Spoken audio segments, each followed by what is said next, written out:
Now, the greatest radio shows of all time. Suspense. The Shadow Node. Washington calling David Harding, counter-spy. Classic radio theater. The Great Gildersleeve. Fibber McGee and Molly. Dragnet. Gunsmoke. The Lone Ranger. Now, step back into our time machine with your host, Wyatt Cox. Good evening, friends of the Inner Sanctum. Drama on a Wednesday with episodes of Let George Do It, The Whistler, The Shadow, and Romance. That's all straight ahead on this Wednesday, 24th day of September, 267th day of the year, 98 days left in 2025. The Office of the Attorney General and the Post Office Department established on this date in 1789. Gold prices plummeted on this date in 1869 after Ulysses S. Grant ordered the Treasury to sell large quantities of gold after Jay Gould and James Fisk plotted to control the market. I think we have an episode somewhere of the crime classics that deals with this. It was on this date in 1890 the Church of Jesus Christ of Latter-day Saints officially renounced polygamy. It was on this date in 1906 President Teddy Roosevelt proclaimed Devil's Tower in Wyoming the nation's first national monument. Cathay Pacific Airways founded in Hong Kong on this date in 1946. Majestic 12, a secret committee of scientists, military leaders, and government officials allegedly established by secret executive order of President Truman to investigate UFO activity in the aftermath of the Roswell incident. Honda, founded on this date in 1948, the Honda Motor Company.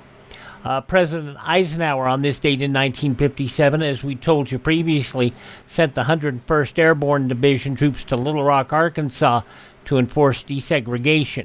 Disorderly mobs have deliberately prevented the carrying out of proper orders from a federal court. Local authorities have not eliminated that violent opposition. I mean, you had the race riot blooming there. White people threatening black folks, and that was it was an ugly, ugly situation, and President Eisenhower did the right thing. In 1960, the USS Enterprise, the first nuclear-powered aircraft carrier, launched at Newport News, Virginia. Final episode of Howdy Doody aired on this date in 1960. Say, kids, what time is it?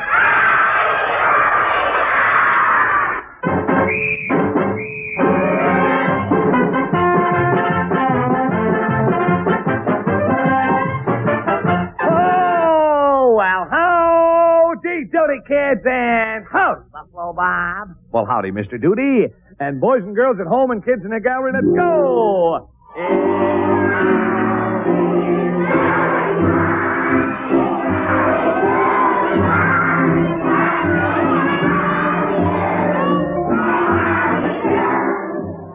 If I have trouble with YouTube over this, it's going to make me crazy. This is why I tell you, don't listen on YouTube. Always listen to our other...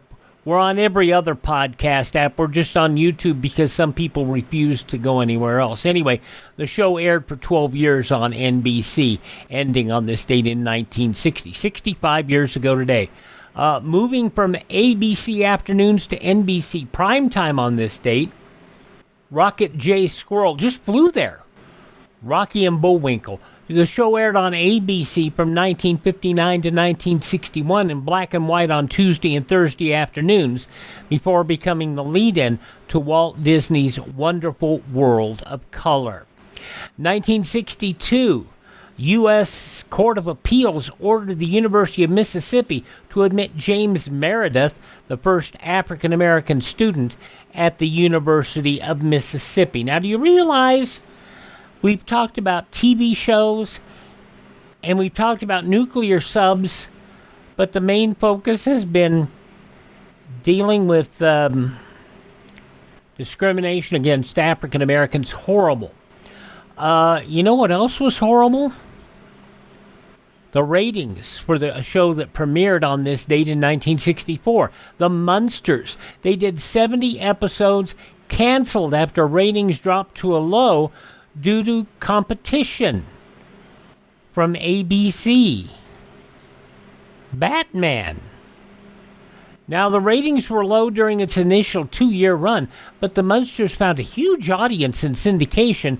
It warranted a spin-off series, which was not nearly as good, and several films, including one with a theatrical release. A landmark television program from CBS News made its debut on this date in 1968. The first voice the audience heard, Harry Reasoner. Good evening. This is 60 Minutes. It's a kind of a magazine for television, which means it has the flexibility and diversity of a magazine adapted to broadcast journalism. Back in the day, the show was something else. It continues today. It has seen its fair share of controversy over the years. President Clinton signed the Comprehensive Nuclear Test Ban Treaty at the UN on this date in 1996. It was on this date in 2005, 20 years ago today, Hurricane Rita made landfall in the U.S., devastating Beaumont, Texas, and portions of southwest Louisiana. Sounded like everything was just coming in on top of us. It was. The voice of Carol Morgan, who wrote out the storm in a closet. And Rita tore up about 2 or 3 radio stations that our programs were on at the time. And one of those stations never came back. It was destroyed, and the cost to rebuild it was horrible. Iranian President Mahmoud Ahmadinejad gave a controversial speech on the campus of Columbia University on this date in 2007. It was on this date in 2015 Pope Francis became the first pope in history to address a joint session of Congress. Thank you very much, and God bless America. Pope Francis, 10 years ago today. An impeachment inquiry initiated by the House against President Trump on this date in 2019. Inquiry passed the House, failed in the Senate, votes in both houses strictly on party lines. And it was 2 years ago today, NASA's OSIRIS-REx capsule containing samples from the asteroid 101955 Bennu successfully landed back on Earth. And it showed that if we wanted to see if we could blow something like that up, we could. Well, I mean, if it was something that was of a danger to Earth.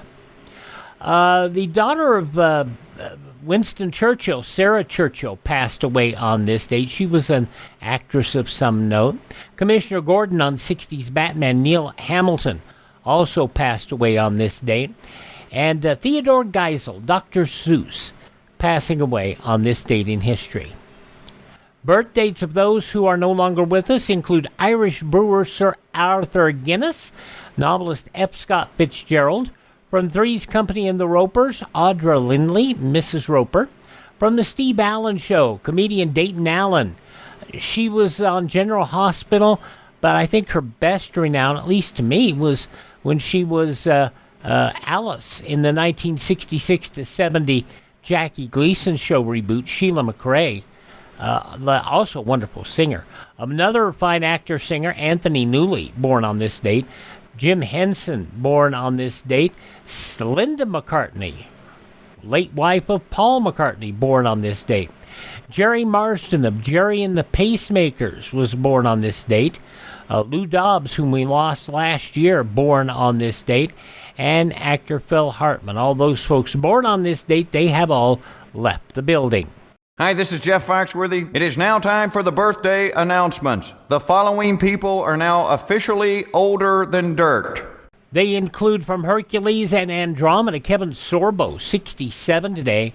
From the Food Network, Chef Robert Irvine, who is married to TNA Hall of Famer and former WWE wrestler Gail Kim, who never got a chance in the WWE. Never really did. She made her mark as an outstanding wrestler over there, and she married Robert Irvine. Good choice by Irvine. 60 years old today is Robert Irvine. Speaking of the WWE, Stephanie McMahon Lebesque, 49 years old, the daughter of Vince McMahon and the wife of the guy who's running the WWE these days, allegedly. From Teen Wolf, Mad Men, and Yellowstone, Ian Bowen is 49 today. The 2015 Miss Universe, Pia Wurzbach, 36. If you know Pia Wurzbach, you understand why she's on the list. From Pitch Perfect, Ben Platt is 32. Also 32, former WWE wrestler Sonya Deville. Those just a few of the people celebrating the 24th day of September as is their birthday. If this is your birthday... Hi, we're the Four Freshmen, and we just want to say, Happy birthday to you! Bob Bailey, Virginia Gregg, Let George Do It. That'll get us started here on this edition of Classic Radio Theater with Wyatt Cox on a Wednesday.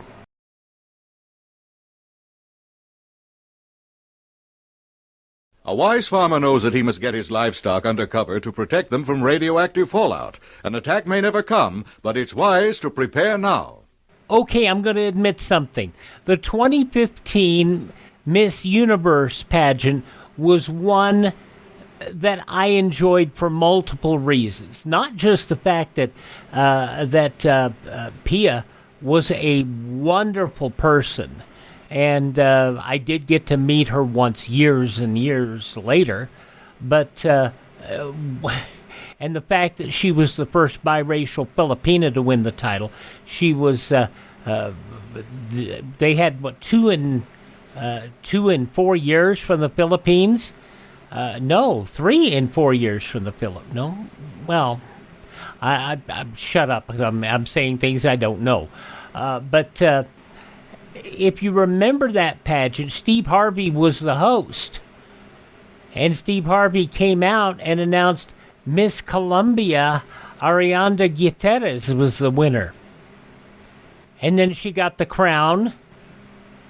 And then Harvey came back and said, I'm wrong.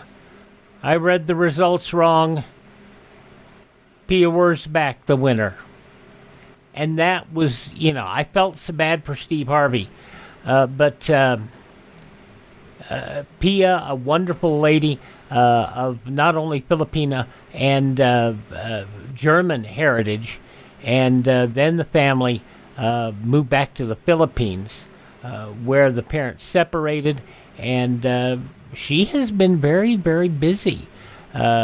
She was before she became that. She was an actress and a model and a host and a TV personality, and she went back to becoming a host and a model and a TV personality, and she's done a lot, and she attended Fashion Week last year. She walked in Fashion Week alongside Kendall Jenner, Cara Delevingne, Eva Longoria, Viola Davis, and Jane Fonda, others. And she did a whole lot of good for the Philippine people over the years. She's raised a lot of money, too, for Philippine charities. So, anyway, let's get back to this. Let's get back to the stuff that is not newsworthy, but is rather worthy of a lot of other things. Bob Bailey, Virginia Gregg, an episode of Let George Do It. This goes back to September 24th, 1951, 74 years ago, as George is, or somebody's framed for hanging. Personal notice. Danger's my stock and trade. If the job's too tough for you to handle, you got a job for me, George Valentine. Write full details.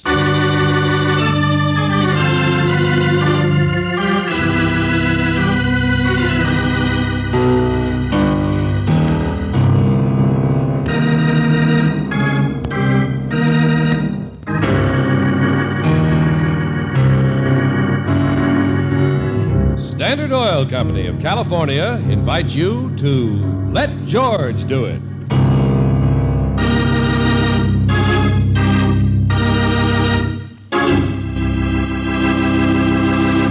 Before we begin tonight's adventure of George Valentine, here's a reminder about motor oil. Compared with premium type oils, as designated by the American Petroleum Institute, New RPM motor oil doubles engine life between major overhauls due to lubrication. And it doubles protection against gum, acid, and corrosion. For longer and better engine performance, change over to new RPM motor oil at independent Chevron gas stations or standard stations where they say and mean we take better care of your car.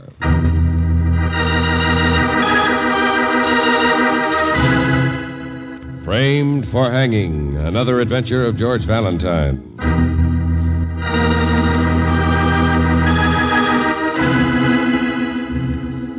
Dear Mr. Valentine, my name is A.W. Ankers. The card I'm enclosing will introduce you as my representative. Ankers. Surely you realize the importance of that name. Of course, the initial A is for Andrews and all the money of his mother's family. Never heard of him. Well, let me read the rest of this. He's from Detroit. And when he asked me this afternoon to deliver this message... Oh, hold it, will you, please? Well, I only... You're just delivering this note, check, Mr., whatever your name is? Frame. Gerald Frame. Yeah. But of course, everyone calls me Jerry. You see, I'm in the downtown office of Mr. Ankers' local administrative branch. He's only in town once every 6 months or so. And naturally... Okay, Frame. I get the picture. Everyone makes his little joke. Yeah. So, Mr. Frame, tell me what's in this note from this big-shot boss of yours, Ankers. Well, of course, I don't know exactly what... Well, if you don't know, tell me why you should know. You delivered it like the man said. Thanks very much. Goodbye. No, he asked. I don't mind, though. Certainly, if Mr. Ankers needs assistance, we should all do what we can. Curiosity killed a cat. Doesn't that worry an office boy? What? I beg your pardon. I'll have you know I'm in a position of some trust in the organization. Take your Frame out of here. Now, see here, Mr. Valentine. Eager Beaver. Yeah, go on with the letter, Brooksy. Oh, dear Mr. Valentine, my name is A.W. Ankers. The card I'm enclosing will introduce you as my representative. I expect you to meet me at the office of the Dewey Company, one of my local holdings, promptly at 5:30. Uh-huh. As Nibs has spoken. Well, it's almost 5:30 now. Think I'm supposed to tremble? George, listen. My local inspection tour suggests that I have one problem of personnel to clean up. Oh, personnel. So that's it. Name of Frame, you want to bet? Yeah. The office nuisance. Big case. Yeah, he's certain. What's the matter? Well, maybe this isn't quite as routine as it looks, George. Huh?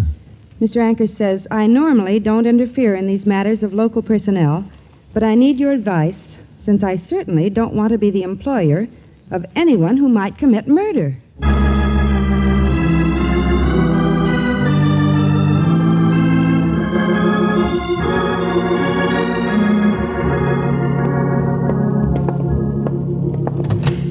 We're only a few minutes late, George. Don't see anybody waiting in the reception room. I'm dreadfully sorry, but we're closed now. Well, this is the office of the Dewey Company, isn't it? Administrative section, but I'm dreadfully sorry. I'm just locking up. We were supposed to meet someone here. Please leave your name on the pad. Besides, I have a date myself. I'm sure you understand. Supposed to meet Mr. Ankers. Dreadfully sorry. Who? A.W. Ankers. I have a card he wrote to introduce me. Oh, no, that's not necessary. I'm so sorry. Yes, of course, you're his personal representative. I had no idea. It's just that I had a date and I was trying to get away. Oh, please excuse me. Oh, sure, but where is he? Well, he was in and left. I don't know, but he'll be back if he said he'd meet you. Why don't you just sit down and wait? Here, you take the keys. That's it. And for heaven's sakes, don't tell him I treated you like a salesman. Oh, hey, wait a minute. I've got to get my coat. You just lock up when you leave. Leave the keys here tomorrow. Well, the little card seems to work wonders. Imagine knowing a man who knows A.W. Ankers. Oh, sure. Big man except in words. If he'd only told me what it was he wants me to do, I'd probably... Your name isn't George Valentine, is it? Oh, back again. That's right. What's yours? Angela Barclay. There's an envelope out there on the table. It's in Mr. Ankers' handwriting. For me? Yeah, let me see it. Well, he must have left it when he was here. Yeah, thanks. Well, what are you waiting for? Mr. Valentine, what exactly are you doing for Mr. Ankers?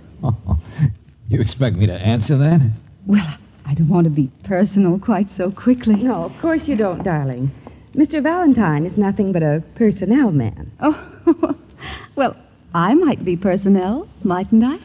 Yeah, I guess you could be a problem. Oh, why, thank you. But that wasn't George, quite what I... Miss Barclay seems to have a date with Jerry Frame tonight. Oh. I'm sure she's in a hurry. What?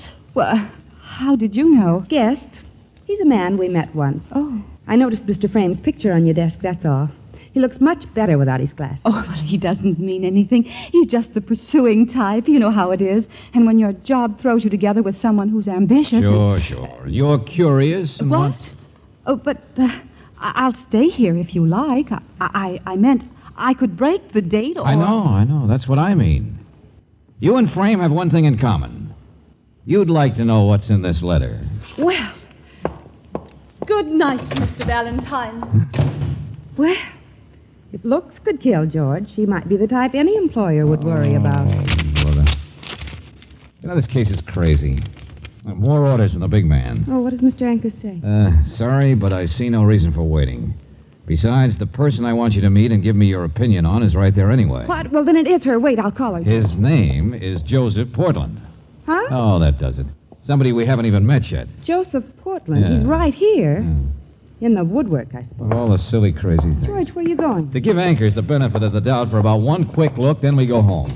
But that's the wrong door. Oh, where are the lights back here anyway? This might lead to another office, but from the street it just looked like warehouses in the back. I know. Oh, ouch! Oh. He's right here. Sure, investigate the little man who wasn't there. Huh? Yeah. Only that's no employee. Somebody snooping around. Stand still, Angel. There's a side window here. I can see the streetlight. I'm going to take a look at it. Stop. I'm all right. Hold still there. I see you. That's crazy. There he comes. Don't move, I said. I got the drop on you. The heck with him, trigger-happy George, now be fool. careful. Thought you'd get me, did you? Well, this'll... Hey, where did you... Give me that gun, Buster. Okay. Think you're smart, do you? Creeping in here like... George, where are you? George, what happened? Oh. Relax, Brooksy. I can't even see where I am. No, you don't. I'll get those lights. Well, two of you. Guess I better get the police. Night watchman. Oh, brother. Nobody's gonna creep up on me, I'm telling you. Watchman. And I suppose your name is Joseph Portland. Stand there, you. You bet it is. I'm no Hank Wales. I'm no sucker. Stop waving that thing. You stand over there, too, sister. Now, Portland, wait. I didn't know who you were, that's all. And now you're educated. Operator, give me the police. Now, listen, I don't blame you for jumping us, Portland. Hey, Portland, look. I work for your boss for Ankers. Huh? Yeah, sure. Here, look. I got a card. Says I do. Careful there. This is the Dewey Company, Mac. Dewey's my boss. But Mr. Ankers owns the company, doesn't he? I take my orders from Dewey, see? Sure. I understand that. But you're a sick man. You've got palsy of the trigger finger. Hey! There. Now shoot somebody. George, he can reach the gun. No, he can't. Come on, Brooksy, let's get out of here fast. I don't have to dislike this case anymore because now it's all over.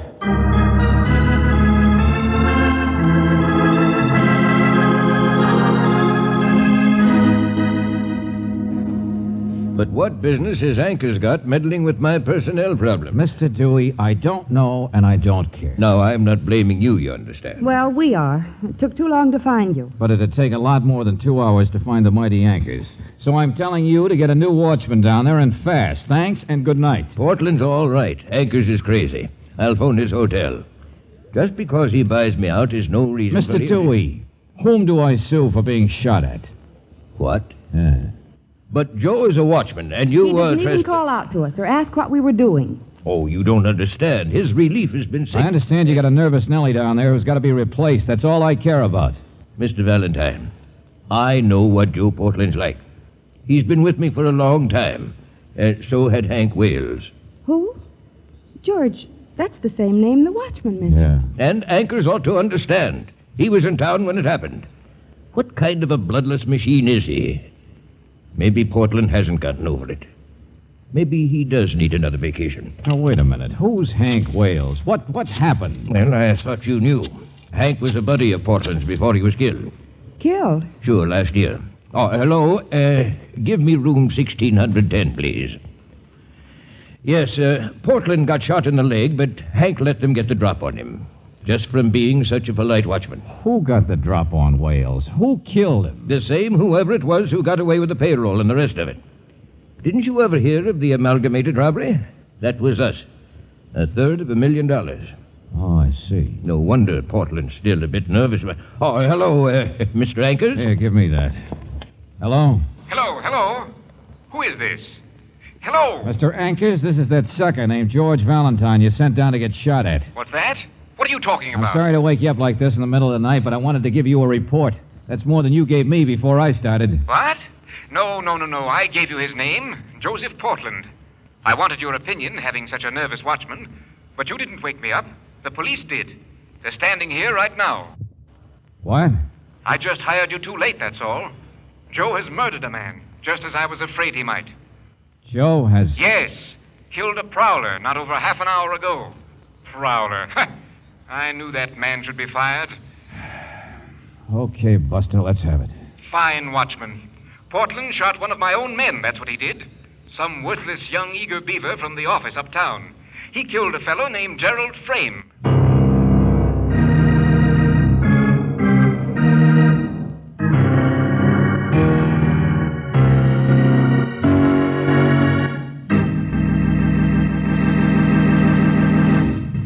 We'll return to tonight's adventure of George Valentine in just a moment.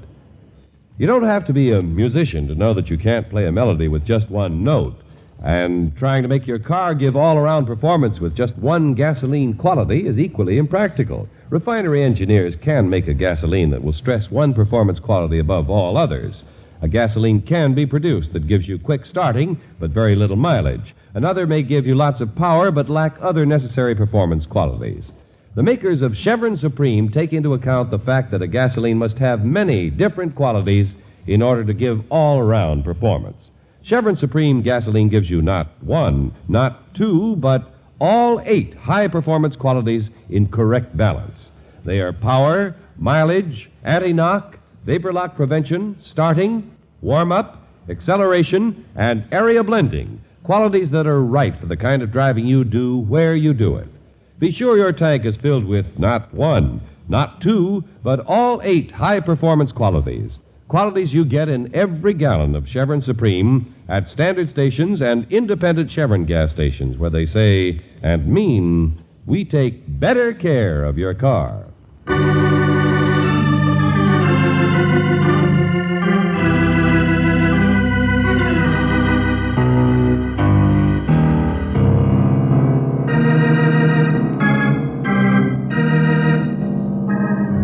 Now, back to tonight's adventure of George Valentine. The mighty Mr. Ankers has hired you. A nervous night watchman at the plant of one of his local companies needed to be replaced.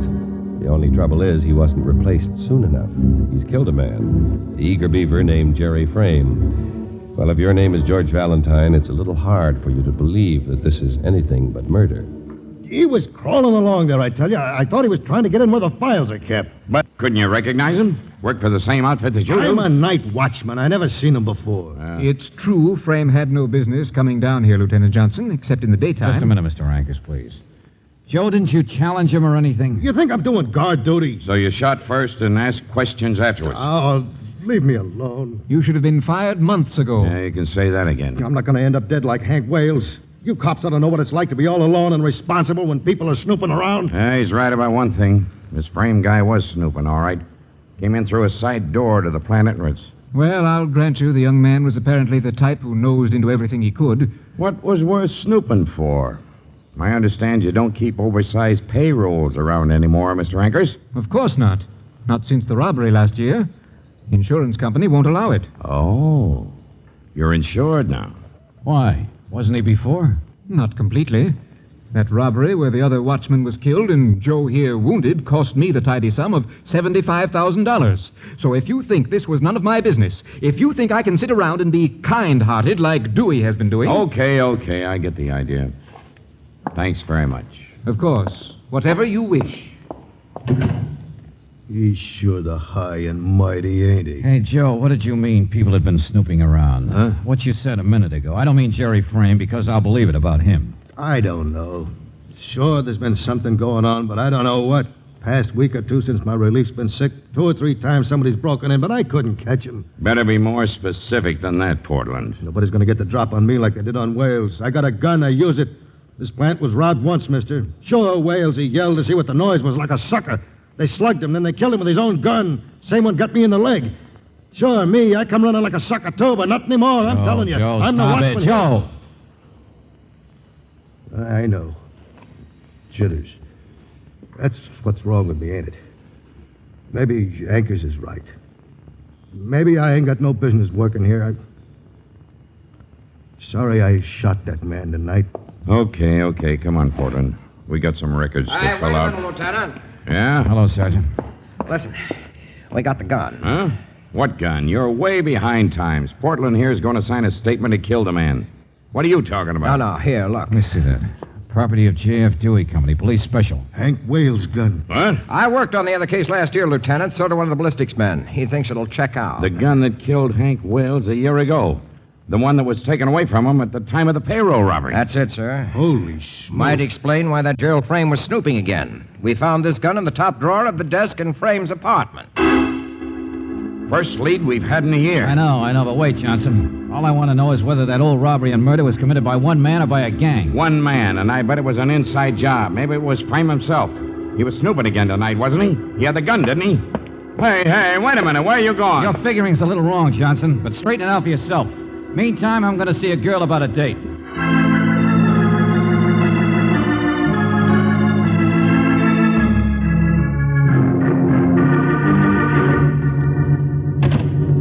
You already knew I had a date with Jerry Frame. Sure, Miss Barkley, and you probably kept it, too. No, I didn't. Honestly. You saw him tonight before he was shot, didn't you? No. After I left you at the office, after I went home, I was dressing. He phoned. Where from? Well, how should I know? He just said something awfully important came up. Something he'd been working on, and he'd be delayed, that's all. Except... All right, except what? Well, he did say he was going to buy me a mink coat. Ah. I thought he'd been drinking or was trying to be funny or Miss something. Barkley, do you think Jerry Frame killed that watchman and stole that payroll last year? What? Oh, of course not. I agree with you. A man who's committed a perfect crime doesn't keep the murder gun around for a year in practically plain sight for people to find. Well, then what are you driving at? But a guy who's nosy and ambitious and tripping onto old evidence might have such a gun in his desk. You mean Jerry knew who the robber was? Well, how else can you explain it? Who do you know that calls at this time of night? Well, nobody. Yeah. You want me to be your last caller? Come on, get in there. What? Oh, Mr. Valentine. Go on. Where's a piece of paper and a pencil? Never mind, I see something. Just stay in there and be quiet, will you?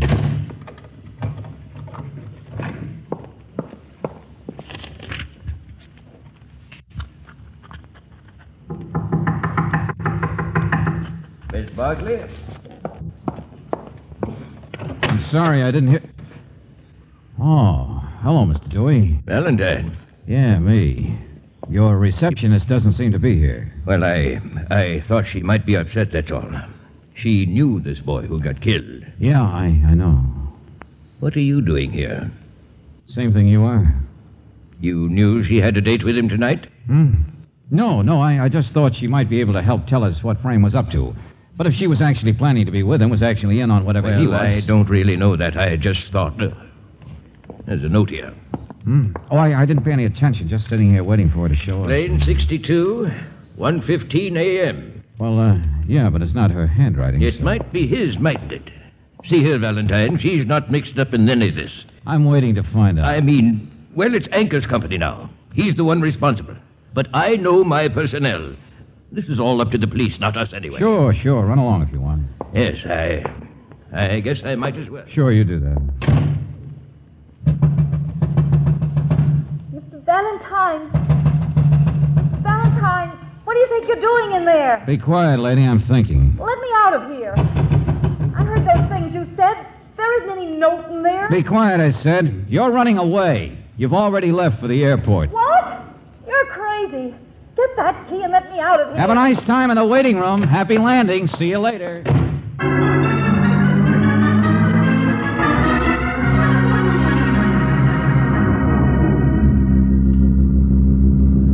Mr. Valentine, how could I recognize anybody? When that stick-up happened last year, I didn't see anybody to shoot at. Wasn't even a shadow like there was tonight. Just gun flashes and noise. Joe, I got you out of jail, didn't I? So trust me. Brooksy, you sure Mr. Anker's got that message all right? He's convinced that Angela's running away, if that's what you mean. That's what I mean. Well, here we are. Here's the airport. Big, dumb, trigger-happy. That's what those cops call Oh, me. Joe, don't. Hey, Valentine. Yeah, you got men watching outside, Oh, Johnson? sure. I'll play ball with Angela's anybody. supposed to be running away on the 1:15 plane. It's still half hour or so. From what, may I ask, Miss Brooks? For you to figure out the obvious, Lieutenant. Joe here is nervous. He's trigger-happy. You should hear what the police doctor had to say about him. Come on. Let's move out of the light. Sure, call me anything you Oh, wait, like. Joe. I meant that somebody took advantage of you. Don't you understand? Sure. I can figure that far, Last but... year's robbery was an inside job, then whoever did it must have been scared to death of what Gerald Frame was finding out. And what nicer way to handle Frame than to trick him into going down to the plant at night? Like throwing him in a buzzsaw. Only how was he tricked into getting killed as a prowler? What difference does that make? The important thing is that everyone knew that Jerry Frame was going around with Angela Barkley. The one who committed last year's crime and who sent Jerry to be killed tonight must think that Angela knows who he is. Well, now that's the trap. That's what we're doing. I hope for your sake it pays off. But you know yourself, Frame was the kind of nosy, ingratiating man who could have been tricked into using his nose once too often. Anybody, Mr. Ankers or Mr. Dewey. Mr. Dewey's an awful nice man. He couldn't have had anything to do with robbing his own plan. Sure. Skip it, Joe. Come on, we better stay out of sight. Let's go over there by that hangar and wait.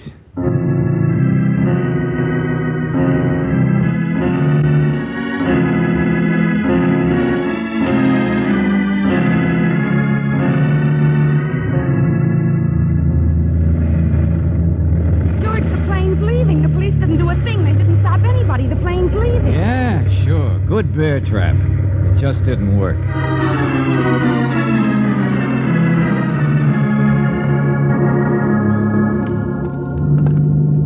Not a smell of anybody. Ankers is still at his hotel. But didn't anybody try to send Miss Barkley a message or a telegram to the plane? 25 men checked every taxi, every family waving goodbye, everything. So she really could have left on that plane, and no one would have tried to stop her. Yeah, we're right back where we were a year ago, trying to solve that original robbery. Okay, Johnson. So if you haven't got evidence, you make up some. Huh? Oh, there's a bright idea. I just did. Don't you get it? What are you talking about, George? Well, if it was either Ankers or Dewey, this stunt tonight would have scared the daylights out of them. Okay? So it's not either one of them. Oh, that's just peachy. Now, I was hired to solve a personnel problem. Okay, here I go. If you've been so trigger-happy, Joe, ever since last year, Dewey would have had to fire you no matter how nice a guy he is. What do you mean? So, all right, you haven't been. You just got nervous recently. I don't get you, Valentine. Wild man with a gun. It's an easy enough act to put on. What? Sure. Joe, who could get Gerald Frame down to the plant easier than yourself? Just phone up and ask him to come down for a talk. And who else knew that I'd already tangled with you? That you'd be jerked off that job fast, that there wouldn't be any more golden opportunity to get rid of nosy Frame? You're crazy. You don't know what you're talking about. When you pulled the original crime, when you shot the other night watchman last year, and even shot yourself in the leg to make it look good, you slipped up, didn't you? You lost the gun or it disappeared. So you had to stay on, had to keep your job. It was the best cover anyway. And then finally you discovered who had the gun. It was Frame. And he was breathing close to figuring it all out, so you got rid of him. Well? I'll kill you for saying that. Yeah, sure. Shoot first, ask questions afterwards. But who else could have staged both jobs so they looked right? Oh, never mind. I know we had to prove the other guy's innocent to make you guilty. Only you did it yourself, too, you know. The gun. What's that? Yeah. What about what gun? In the original holdup, you said you didn't see anybody. And they slugged the other watchman and took his gun and shot him with it. And shot you in the leg with it. Well, so what? Well, in the dark, all those flashes you chatter about that makes you so nervous. How could you tell which gun did the shooting? Unless you were pulling the trigger. Why, you... That's all, but... Sorry, but sometimes it is better to shoot first and ask questions afterwards. He's all yours, Johnson. George, aren't you even going to wait to see what he says? Not me, Brooksy. I've still got a girl locked up in a closet, remember?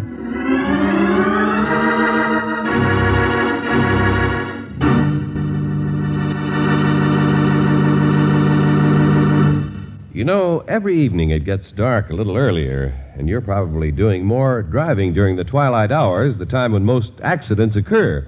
So don't take chances with a dirty windshield. Clear visibility means extra safety. Next time you're out driving, stop in and let our car savers clean your windshield quickly and expertly. It's just one of the many extra services at standard stations and independent Chevron gas stations where they say and mean, we take better care of your car.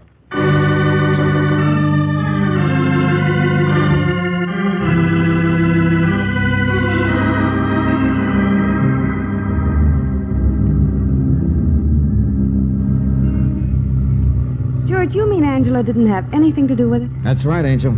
Joe Portland ran strictly a one-man crime. And that was all there was to it. I wonder if Mr. Anchors guessed. Wonder if that's why he hired you. I doubt it. Here, this is the street she lives on. No, Brooksy, Anchors might be a little high-handed, but I got over being sore at him a long time ago. Just like Dewey. Perfectly nice guy who hates to fire people, that's all. It was a pretty neat stunt of Joe's, wasn't it? Pretending to be nervous. He could shoot anybody, and it'd be called justifiable manslaughter. Sure, he even built up the legend by trying it out on me. Wait a minute, here we are. Oh, George, it's so late. Why don't you just give that key to the doorman there and ask him to go up and unlock the door? Oh, I don't know. Personnel problem. For Anchors, of course, Angel. Her name's Angela, isn't it? Yeah, but she can scarcely fly out. No wings that I noticed.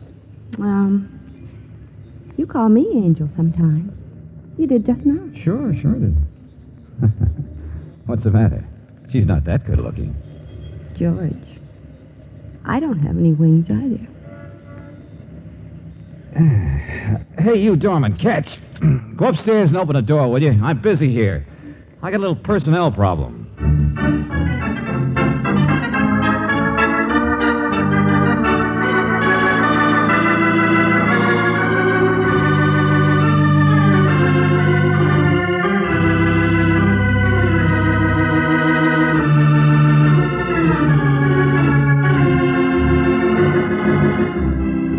Tonight's adventure of George Valentine has been brought to you by Standard Oil Company of California on behalf of independent Chevron gas stations and standard stations throughout the West.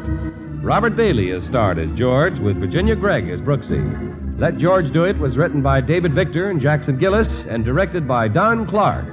Ken Christie was heard as Lieutenant Johnson, Louise Arthur as Angela, Clayton Post as Joe, Pat McGeehan as Dewey, Byron Kane as Anchors, and George Neese as Frame. The music is composed and presented by Eddie Dunstetter. Your announcer, John Heaston. Listen again next week, same time, same station, to Let George Do It. Let George Do It is heard overseas through the worldwide facilities of the Armed Forces Radio Service. At this very moment, in another part of the world, people are listening to their radios. But these people must first draw the blinds and keep the volume turned low.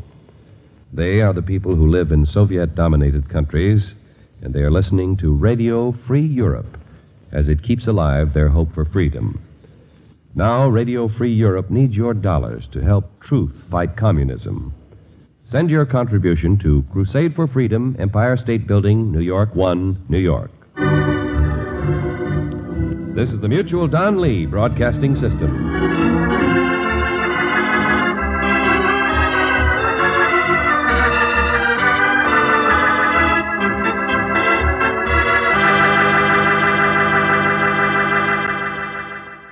"74 years ago, September 24th, 1951, Let George Do It on Classic Radio Theater with Wyatt Cox. Coming up next, we'll stay out on the West Coast for The Whistler.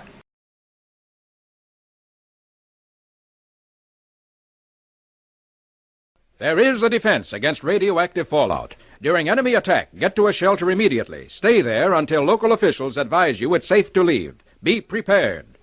We continue with Classic Radio Theater with an episode of The Whistler from 80 years ago, September 24th, 1945, The Man Who Died Twice. Signal gasoline. Signal, the new gasoline you can prove is superior.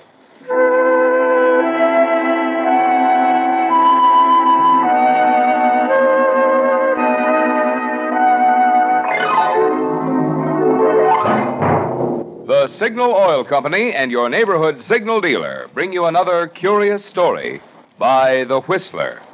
Tonight, The Man Who Died Twice.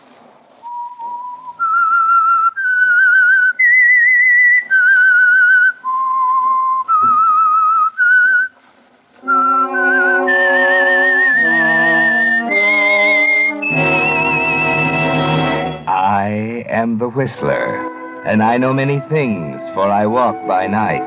I know many strange tales hidden in the hearts of men and women who have stepped into the shadows. Yes, I know the nameless terrors of which they dare not speak.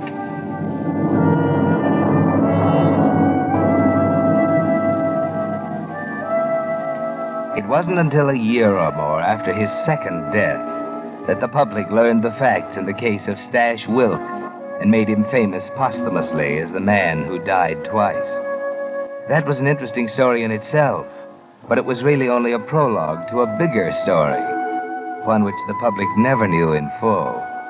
4 people were involved: Stash, his brother John, his lawyer Ben Maddow, and his girl Edie Shelby. But the real central character in the story was an oil drum containing $400,000 in currency, buried near a lonely highway. Yes, Stash Wilk, if you hadn't been stupid, if you hadn't killed that bank guard, you might have made it. But there's no use crying over spilt milk, is there? You're in the state penitentiary now, in the death cell, 48 hours from the gas chamber.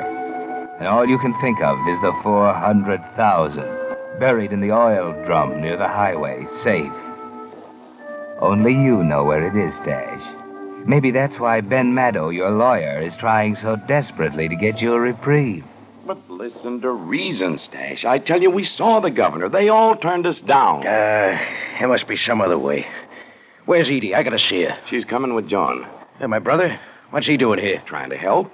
You mean he's money hungry, too, like the rest of you? Please, Stash, don't you see? You've got to tell us where that dough is, so we can put it to work for you. Oh, you low down. You let me go, you crazy idiot. That guy's coming. Nobody gets a smell of that dough till I'm out, see? Yeah, Stash. Yeah. Let me go. Yeah. Now, thanks. Right, straighten your tie. They're coming. Miss Shelby and your brother to see you, Wilk. 10 minutes. Stash. Oh, Edie. Oh, I missed you, baby. Hope you miss me, too. I have, Stash. I have. It's getting so I figure everyone's got his eye on the dough. Even you. Oh, please. Okay. What's on your mind, Johnny? Ben, did you ask him about... I just told Ben exactly how I feel about the dough, Johnny. Just so there won't be no mistakes. You see, there's one thing worse than walking to that little green room tomorrow. That's walking there knowing someone else is making free with that $400,000. In other words, John, he doesn't trust us. Right.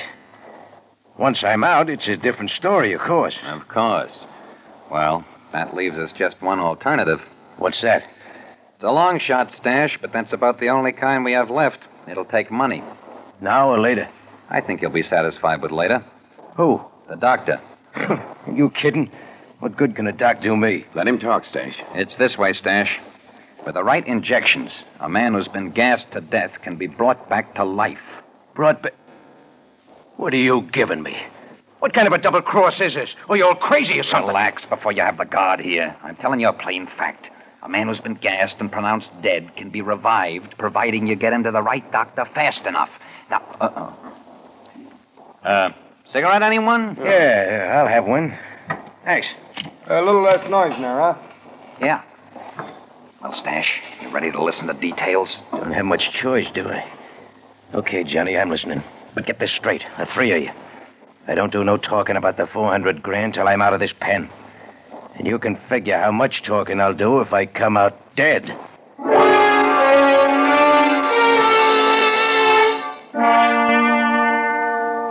Yes, Stash, it's enough to make a man think, isn't it, with death staring him in the face.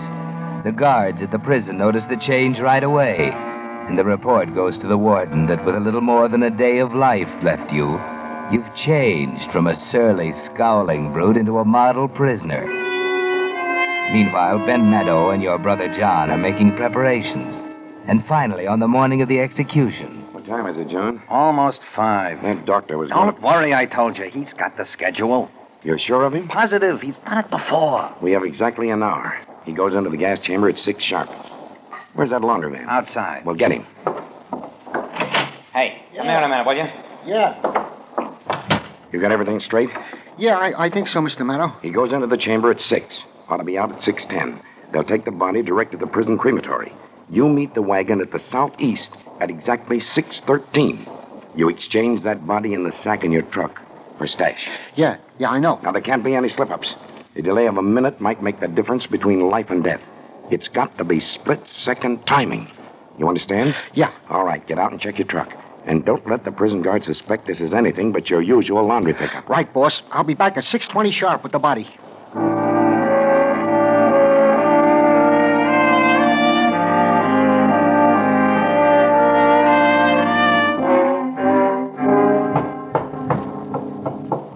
Laundryman. Good, I'll give you a hand. Right through here. Okay. All right. Right here. On the table? Yeah. Yeah. Here's your money. Thanks. Remember what I told you. Keep your mouth shut. Don't worry. All right, Doctor. Let's go.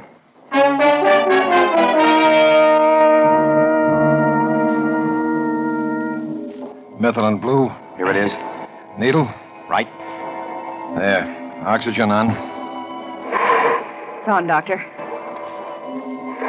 Heart? Not yet. More methylene.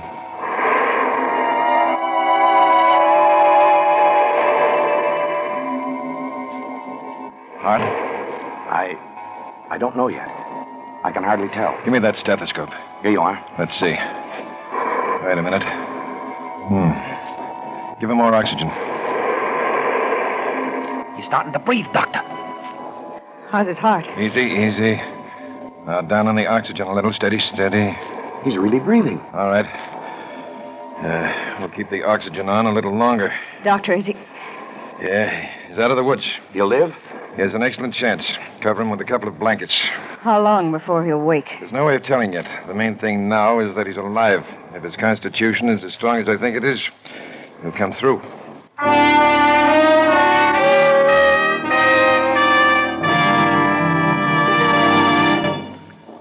Ping. Remember that word? Ping.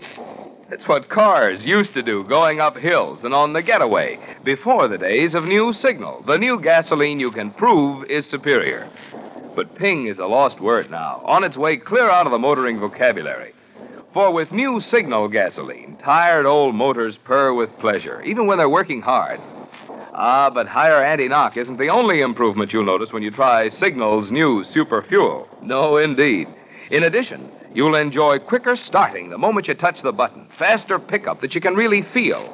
And because you'll be shifting less, you'll get more of those pleasurable high-gear miles, actually go farther than ever with New Signal. Because all these advantages are things you can see, feel, hear right in your own car, we call New Signal the gasoline you can prove is superior. Why not make your next gas stop a stop at one of the friendly stations displaying Signal, familiar yellow and black circle sign? Fill up with New Signal gasoline and see for yourself the surprising performance there's still left in your car. Now, back to the Whistler.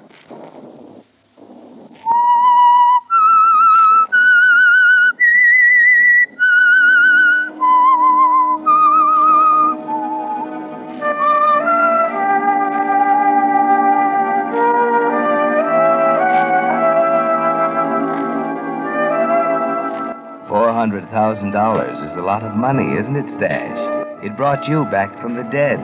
Paid for the split-second timing, the calculated accuracy, the medical exactness that turned a one-way journey into a round trip.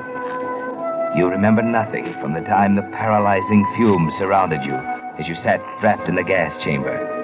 Nothing except a feeling of strangulation, the sudden stabbing of a million knives at your chest, and then darkness, a limitless ocean of darkness in which you lost all sense of time and space and being. Then all of a sudden there's reality again. There's light coming in windows without bars on them. And Edie's here beside you. Can't believe it, Stash. Yeah, why not? I'm here, ain't I? Oh, I was scared. You were scared. And help me up, baby. Try out these pins of mine. Yeah. There. Think you can walk? Walk? Baby, I can fly. Watch. Oh, take it easy. I'm okay. Boys, he's walking. Huh? Hey, well, look at that. Not bad for a corpse, But huh? it's great, Stash. Hiya, fellas. Well, when are we getting out of here? We're not getting out of here until we make sure there won't be a slip-up. What do you mean? We're going to find you a new face. Huh? A plastic surgeon, Stash. Now, wait a minute. It's the only way. Your picture's been in every paper in the country. You'd be spotted in 2 minutes if you left this house. Will it be much of a job?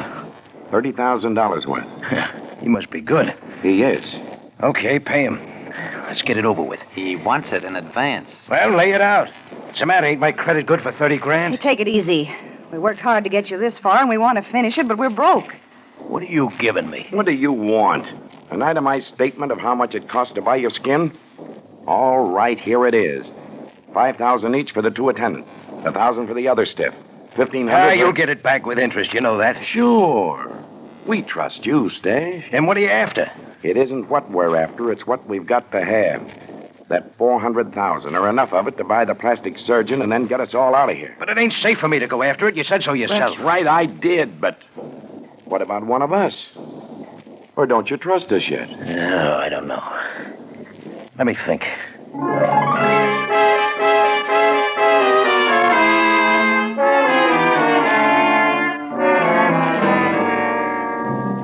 And you don't trust them, do you, Stash? Because you know there's no honor among thieves. Still, you're not quite yourself today, are you? There's a new feeling inside you. The dictionary calls it gratitude. You don't recognize it, but it makes you feel a little like a heel, doubting these people after they saved your life. But perhaps you can squirm out of it gracefully. Perhaps your brother... Johnny, how about you? Can't you raise 30 grand for me? Right now, I couldn't raise yeast. I'm already out on a limb for part of the expenses. There's nothing we can do, Stash. We've gone through every cent we have. You said that. What about raising it? I tell you, my credit's good. It won't work. Who is this Doc? Martin, he's a friend of mine. Why won't he work in the cuff? He wouldn't believe me when I told him about the money you buried. Wouldn't believe you? Why not? I had nothing to show him. Why should he? You still don't trust us, do you, Stash? Wait a minute. You think you could convince this Doc if I drew you a map? Now you're talking. I ain't finished. There's strings on this. Nobody does any digging till I'm ready to go with you. After the operation. But what about paying the doctor? I think I can sell him on it if I've got a map. He's afraid Stash will walk out on him. He's taken quite a chance, you know. It's all right with me, Stash. What about you, Ben? Nobody goes till I go with you, right? Okay. All right. Give me a paper and pencil.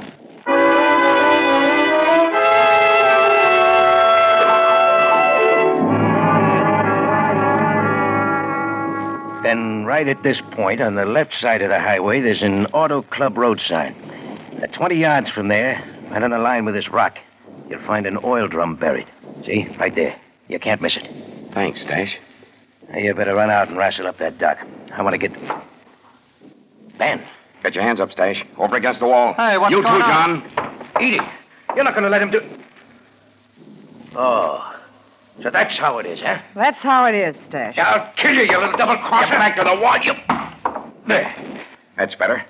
You always were hot-headed, Stash. She'll double-cross you, too, the little... I don't think so. He wouldn't understand. Edie and I were patient, Stash. We knew what we were waiting for, and now that we've got it, there's no need to tolerate you or your brother any longer. Ben, listen.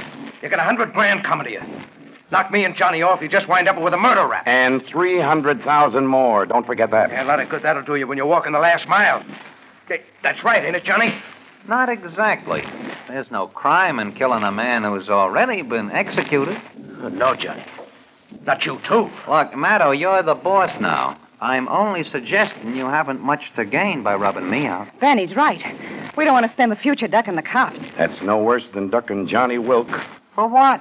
I'm not sure. All I want is my $100,000, and you'll never see me again. Ben, it's the best way for us. Maybe you're right.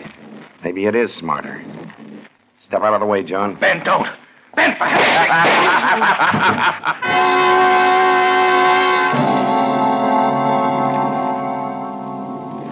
So Stash Wilk died twice, reducing membership in the corporation to 3. Ben Maddow, John Wilk, and Edie Shelby, each with one eye on the $400,000 and the other on their partners. They're all jittery that night on the way to the spot stash marked on the map. What are you trying to do, Edie? Kill us all? Don't jump at me. I saw the car. Well, don't drive so fast. You want to get there, don't you? Exactly. I want to get there. I can wait until tomorrow if I have to. Look. Why don't we just take it easy, huh? We can stop at a roadside hotel. I think it's crazy. You're outvoted. May as well slow down. All right. That better? You know, it's funny, Ben. Someday you'll probably fall and break your neck in a bathtub.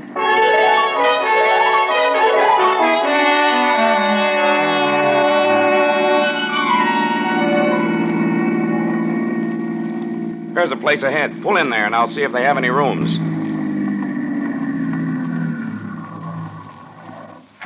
Be right back. He knows better than to leave it. Leave what? Oh, don't give me those sheep eyes, Edie.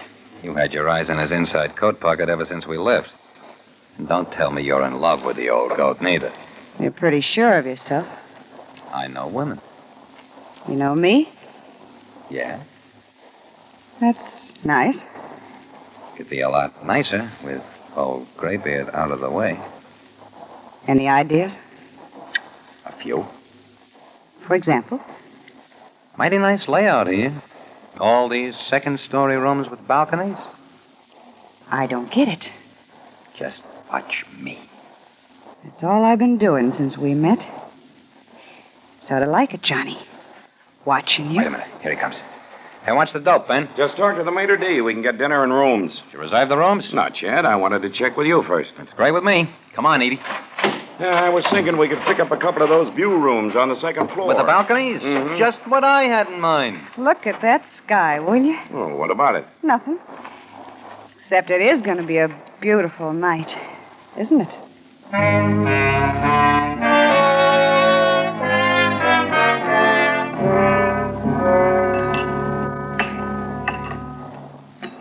Shall I serve some more wine? You, John? No. Mr. Maddow and I'll have some more. Yes, ma'am. Good. Now you're talking to me. There you are. Hey. Will that be all? Yeah, that's all. Hey, wait. Just leave the bottle, huh? Yeah. Yes, sir. If you want anything else brought up, just ring. Yeah. How's about another glass, everybody? We got lots to celebrate tonight. Edie will keep you company. I'm going to stretch my legs. Okay, Johnny. Just careful, Ben. You're spilling. Yeah, it's a pretty elegant suite. Venetian blinds. French windows. Pretty fancy, huh?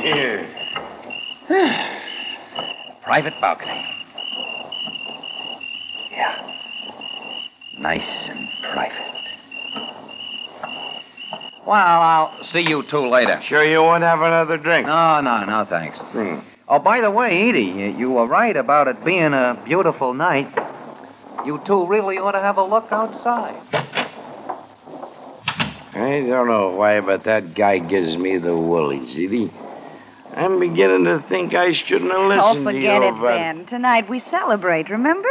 Sure, that's right. What do you say we walk out on the balcony, huh? I'm comfortable here. I'm Knock my glass over. It's all right, though. I emptied it first. Come on, Ben. A little fresh air will do us both good. Here, I'll take your arm. No. I feel fine. It is pretty out here, isn't it? You're pretty, Edie. You and me.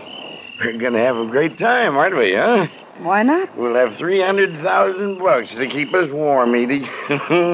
Anywhere we want to go, we go there. Anything we want to do, we do it, huh? I've been waiting a long time for a setup like this. So have I.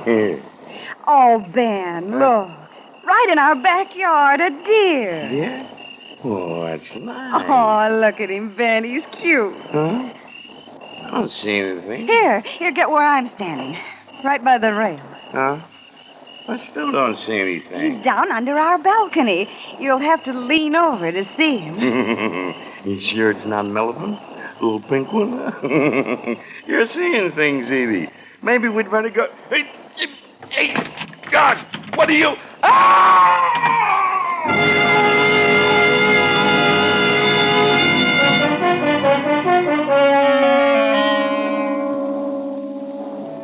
Too bad, Ben. You turned your back once too often, let your guard drop for one fatal instant, forgot for a second that you were dealing with big leaguers, members of the 400 Grand Association. Of course, John and Edie testified the next morning before the coroner's jury. And of course, the verdict was... The deceased, Benjamin Maddow, met his death from an accidental fall while under the influence of alcohol. And, of course, the other guests of the hotel understood when Ben's fiancée and his best friend left immediately after the inquest. Of course. After all, Edie, you couldn't bear to remain around the scene, could you? Not with Stash's $400,000 buried 50 miles away. We're going to have to be back there tomorrow. Huh? Why? We're not acting like a couple of grief-stricken friends. Somebody's got to claim the body. Yeah, maybe you got something. How much farther? About a mile. Oh, we'll be there soon. Not at the rate you're driving. Oh, nice, isn't it? 2 of us alone. Yeah. There's a lot ahead of us with that 400 grand. There's a lot behind us, too. We can forget it. You think so? It'll be easy with you. You're a pretty interesting character, John Wilk. Yeah? Yeah. You've been in the racket, same as the rest of us, but you've never gotten your fingers dirty. How come? I used my head, I guess. For example, see this road? What about it? That's where we're going. I'm using my head. I don't get it. You will? Why are you turning off the highway? This isn't the place. Johnny, what are you doing? Answer me, Johnny. There's nothing here at all. Stop, Johnny. You'll drive us over the edge. See what I mean about using my head, baby? Johnny, why are you getting out? Release the brake. Johnny, you can't. You heard me. Release the brake. All right.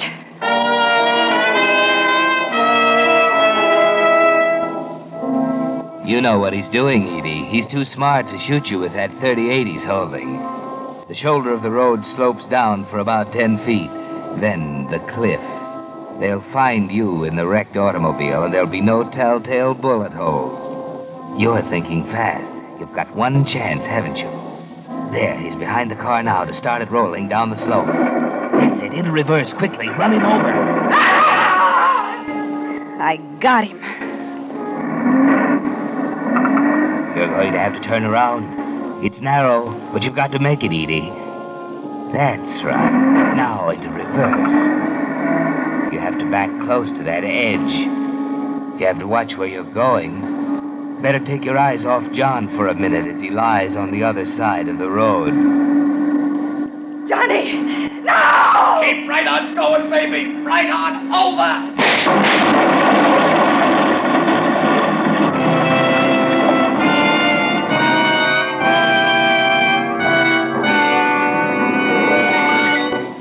The Whistler will return with the strange ending of tonight's story in just a moment. Meantime, let's take a quick look inside the refineries where new Signal gasoline is made. It looks like the movie version of a chemist's dream. For here are some of the most amazing devices ever known to science, where the atoms in gasoline molecules are actually separated, then put together in an entirely new way, creating an entirely new type superfuel. That's why new Signal isn't just a pre-war quality gasoline, not just an improved old-style gasoline, but a completely new post-war motor fuel. And that's also why new Signal is packed with amazing new power and performance that's so immediately apparent you can feel it, see it, hear it. Whether you're driving a 1932 Ford or a 1942 Cadillac, you'll know new Signal is the gasoline for your car the moment you step on the accelerator and feel that old motor get young again. That's why we urge you to let just one tankful of new Signal gasoline talk for itself.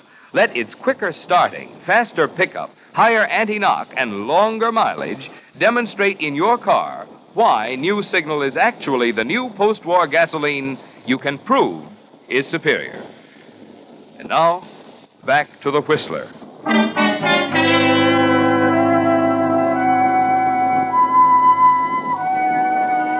So the corporation is finally cut down to one. And you're it, aren't you, Johnny? It's been a hard struggle. Your chest is crushed, your right foot mangled. But there's something more important than that. You're just like Stash and Ben. Money comes before anything else. It's the thought of the 400,000 in the oil drum that gives you the strength to half walk, half crawl that last mile to the roadside. Yes, there it is. 50, 60. And there's the rock. 17, 18, 19, 20. Here. Right here. Yes, John. This is the spot you've lied and betrayed and killed to reach. You don't care whether you live or die now. All you want is the sight of those greenbacks, isn't it? You look for something to dig with, a stick or a sharp stone. There's nothing. So you dig with your fingers, claw at the dirt, forget the pain in your hands, every breath feeling as if you've inhaled a load of razor blades. But at last you reach it. The oil drum, just as Stash had said. The top comes off easily. There. Now. Can't feel it. I'll light a match. Now. What's this? Where's the... It's empty. No. No, I'm wrong. It can't be. Here. A piece of paper. Just like Stash. Must be another map. The dollar bill. Map. It must be a map. Sure, he's written directions. Whoever's double-crossed me, keep this buck for your trouble. The rest of the 400 grand, I leave to the worm. Stash. Oh, no.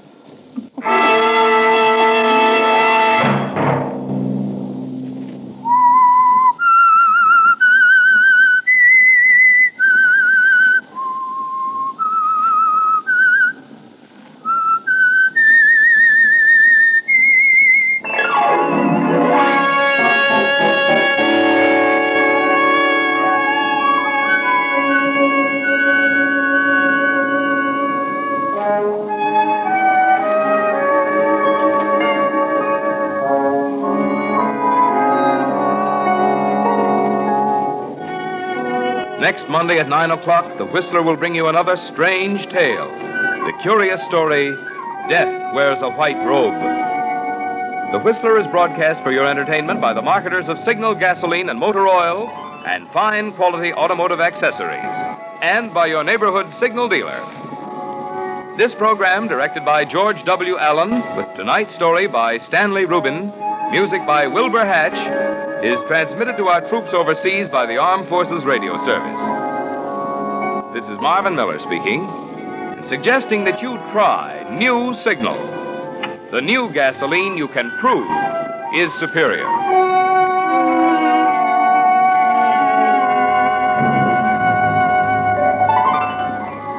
This is CBS, the Columbia Broadcasting System.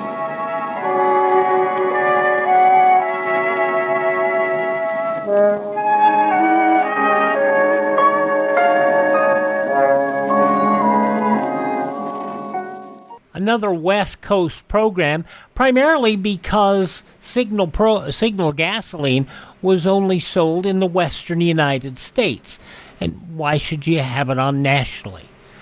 Too bad. It was a really great show. 80 years ago, September 24th, 1945, The Whistler here on Classic Radio Theater with Wyatt Cox. Okay, tomorrow, Mystery in the Air, Peter Lorre, Crime and Punishment, the last show of the series from 1947. Howard Duffus, The Adventures of Sam Spade Detective from 1949. The Indian Caper, that's what we'll call it. I'll let the announcers try to say the name of what the Indians were. Yours truly, Johnny Dollarstein, Bob Bailey, The Five Down Matter, and Night Watch from 1954. It'll be a short show tomorrow because I don't have a quarter-hour show to run with it. Lux Radio Theater from 1938, 7 Keys to Bald Plate starring Jack Benny and Mary Livingston, along with the preview of the Lum and Abner half-hour show from 1948, and Groucho fills the rest of the time with You Bet Your Life. And, of course, we'll have an episode of Fibber McGee and Molly. On Saturday, Westerns, Gunsmoke, The Six-Shooter, Jimmy Stewart, Have Gun Will Travel, and an episode of The Challenge of the Yukon, plus some more Fibber and Molly. And then on Sunday, we'll have George and Gracie from 1949, The Aldrich Family, Bobby Ellis from 1952, Father Knows Best from 1950, and The Jack Parr Show from 1947, along with Lum and Abner. On Monday, Claudia returns. We will hear quarter hours of Claudia Monday through Friday next week, along with episodes of Yours Truly, Johnny Dollar and Suspense on Monday from 1957, Wanted from 1950, and another Whistler episode from 1948. Westerns on Tuesday with Gunsmoke and Fort Laramie from 1956, Tales of the Texas Rangers, and Gene Autry's Melody Ranch from 1950. And by the way, also on Tuesday, we'll have a special podcast, The Last Days of Radio, with the final episodes of Suspense and Yours Truly, Johnny Dollar, from 63 years ago. A week from today, we'll have another episode of The Shadow, The Night Marauders, The Adventures of Philip Marlowe, Gerald Moore, and The Tale of the Mermaid, Herbert Marshall, The Man Called X, An Invitation to Murder, and Nick Carter, Master Detective, starring Lon Clark from 1944. That's all coming up the week ahead here on Classic Radio Theater with Wyatt Cox. And, of course, you can catch up with us anytime at classicradio.stream. Okay, up next, the first show of the series, the third season of The Shadow. There are two air raid warning signals. A steady blast of 3 to 5 minutes means attack is probable. A wavering tone or series of short blasts means take cover. Okay, earlier in the week, I spoke incorrectly. I was thinking that The Shadow started in the fall of 1938. It actually started in the fall of 1937. And the 37-38 season was the Orson Welles season. So this actually was William Johnstone's, or Bill Johnstone, as you'll hear him referred to in other old-time radio shows. This was his second season doing The Shadow, and this is the first episode of the third season of the show. So he had done it in 38-39, and now we're going into the 39-40 radio season. Does that make sense? I just don't want you to think I'm just sitting here yammering away. Bill Johnstone as The Shadow, 86 years ago, September 24th, 1939, and it appears that Dead Man can talk. Who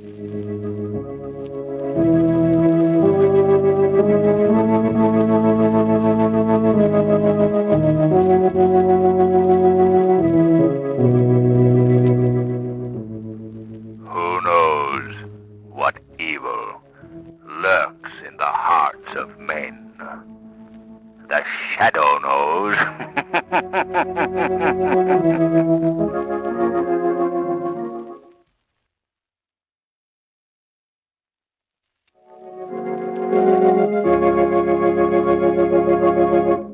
In just a moment, the Shadow starts his first adventure of the new season. But first, let me tell you about this master of men's minds. The Shadow, mysterious character who furthers the forces of law and order, is in reality Lamont Cranston, wealthy young man about town. Cranston devotes his spare time to his favorite hobby, criminology. As the Shadow, he is the sworn enemy of criminals, lawbreakers, and shopsters. An invaluable help to the Shadow is his hypnotic power, by which he clouds men's minds so that they cannot see him. This he accomplishes by means of a mystic trick acquired during the years he spent in the Orient. Cranston's friend and companion, the lovely Margot Lane, is the only person who knows to whom the unseen voice of the Shadow belongs. Today's story, Dead Men Talk.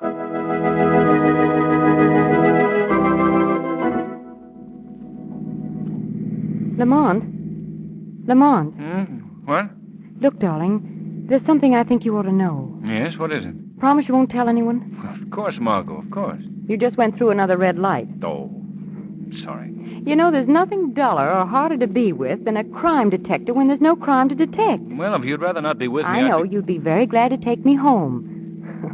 Last time I heard that line was from a boy who escorted me to a high school prom. Now, Margot. I should think you'd be happy that our fair city has no murders and no robberies, no corruption at the moment. Well, I am. Of course, if you really want a victim, why don't you track down the villain who put the tax on cigarettes? Listen, my sweet. You can go to your psychology teacher and get your money back because you haven't helped my mood one bit. Okay, then. Go ahead and sulk. Would you mind telling me where we're headed for? The morgue. You mean the... I mean the morgue. I see. Of course, if you'd rather not come with me. No. In fact, after spending this day with you, the morgue will be a pleasant relief.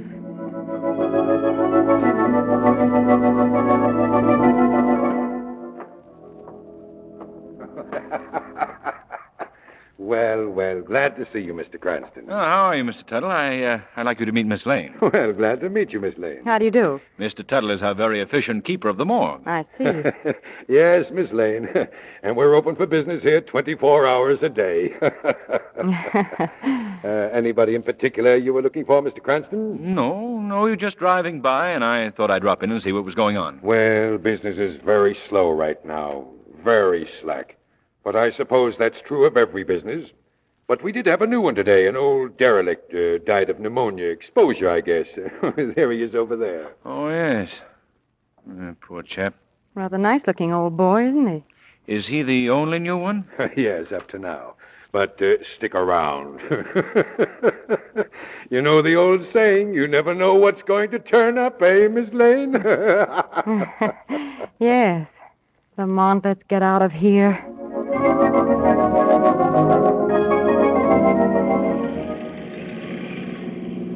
That Tuttle's an interesting type, don't you think? Yes, very. A jolly sort. Oh, Margot, I'll park here.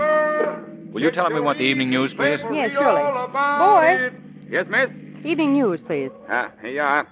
Evening news it is. Thank you. Read all about... What do the headlines say? Well, the steamship Bremen has been seen in Chicago wearing a long white beard. Oh, very funny, very funny. What about local news? Well, let's see. Football team start the usual. Movie hero goes on. Nope, nothing new.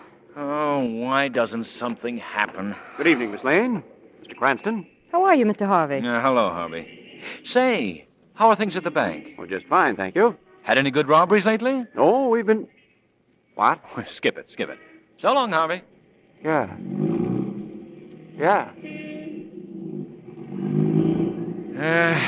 I feel like Sherlock Holmes must have felt when Conan Doyle stopped writing him. Where to now? We're going to dinner. Oh, no. Why not? Well, you're not going to give up so soon, Lamont. You know we can still chase ambulances. Oh.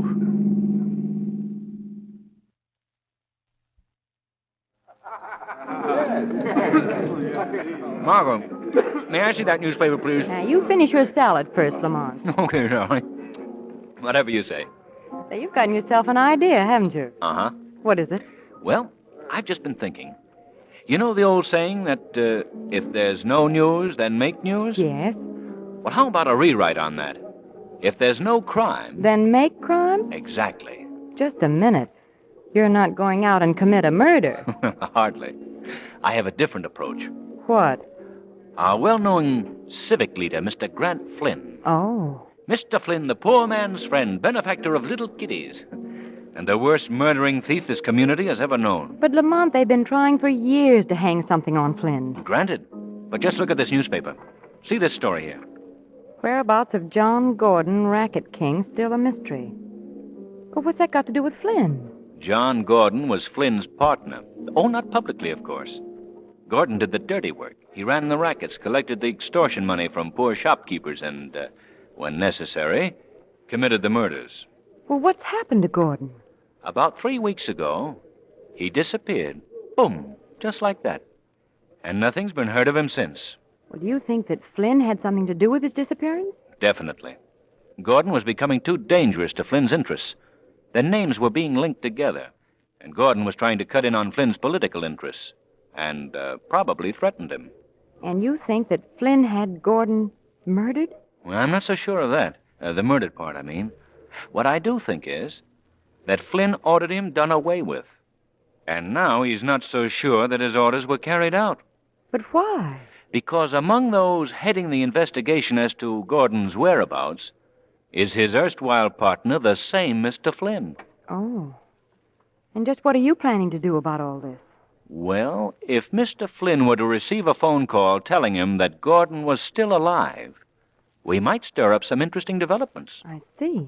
Particularly if he were to receive this phone call from the Shadow.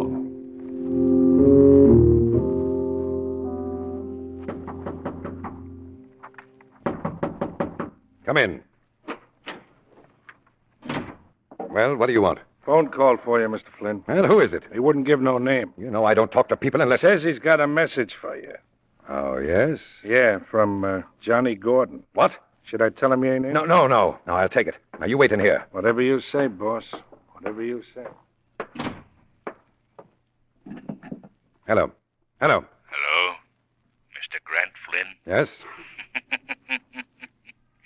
This is the Shadow. The Shadow. Yeah, I've heard of you. Thank you, Mr. Flynn. I have a message for you that might be of some importance. Oh, yes? A message from John Gordon. What do you mean from Gordon? Gordon is coming to get you. Gordon's dead. How do you know? Because I ordered him rubbed out. That's all I mean... I wanted to know, Mr. No, I didn't mean Flynn. that. You hear me? I didn't mean that. Perhaps you can explain yourself more clearly in the morning at the district attorney's office. If Gordon doesn't get you first. Now, wait a minute. Wait. Good night, Mr. Flynn. Yeah, good morning, Margot. Lamont, have you seen the newspapers? No. Well, look at this. Civic leader dies suddenly. Grant Flynn, pneumonia victim. Pneumonia? Expired at 9 p.m. last night Hey, at now, his wait a home. minute. I spoke to Flynn at 8:45. That means he contracted pneumonia, reached a crisis, and died in 15 minutes flat. Remarkable age we're living in, isn't it? Yes, to say the least. To say the least, there's something very phony about the whole thing. Let me see that paper. Here you are. Yeah. At his family's request, the funeral services will be strictly private. The body will be removed to Conrad's undertaking parlors this evening. Well, you can be certain of one thing, Margot. What's that? The services won't be strictly private. Because we're paying our respects to the late Mr. Flynn at the funeral parlor ourselves tonight.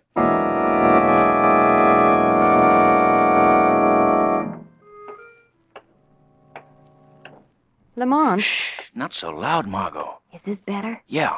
If I'm not too curious, why are we prowling up this back alley? This is the rear of the funeral parlor. And as we aren't among the invited mourners, I thought this was the best way in. Do you mind? No, it's fun. Haven't done this since Prohibition. Well, here's the door. Now we'll see if I have a key to fit it. What the well-dressed burglar will wear. How are you fixed for brass knuckles? Margot, could you stop being a bright girl for just a minute, please? All right. Well, thanks. Now, we'll try this one. No, this one. Ah, there we are. Come on. Quiet now. All right. Give me that flashlight. Here you are. Well, this seems to be the storeroom for the coffins. Yes, I gather that from the way they're stacked up around here. You're not nervous, are you? No. Was just wishing we were back in that jolly old morgue. Come on. Let's try this door over here. Stay close to me. Don't worry about that. Ah, this must be the funeral room. Now to find Mr. Flynn. What's the matter? Over there in the corner, something's moving. Where? There. That's a curtain blowing. Stop being so nervous. Nothing can possibly... What was that? I don't know. Someone's coming down the stairs. Quick, duck behind this coffin. Oh, come on, let's get out of here. There is really no need of hiding. Come out from behind that coffin. Why, yes, thank you. That's better. We're very close friends of Mr. Flynn's, and, I know it may seem very unusual to you, our being here at this hour, but... It was the late Mr. Flynn you wanted to see. Yes. Follow me. Stay beside me, Lamont. All right. Sorry I haven't time to show you all around. You'd like it here. Yes, I'm sure we would. Mr. Flynn, wasn't it? Yes. I haven't gotten to know him very well yet. He's new here. Ah, here he is. Now, would you help me with this coffin lid? Well, surely. There he is. Ah, the piece. The piece they find. Are you sure this is Mr. Grant Flynn? Yes. See the engraving on the coffin? His family just left here a short time ago. Thank you. Come on, Margot. Leaving so soon? Yes, good night. Hope you weren't frightened. What's the matter, Lamont? That body in the coffin. Yes? That isn't Grant Flynn. No? No. It's the body of that poor old derelict we saw yesterday in the morgue.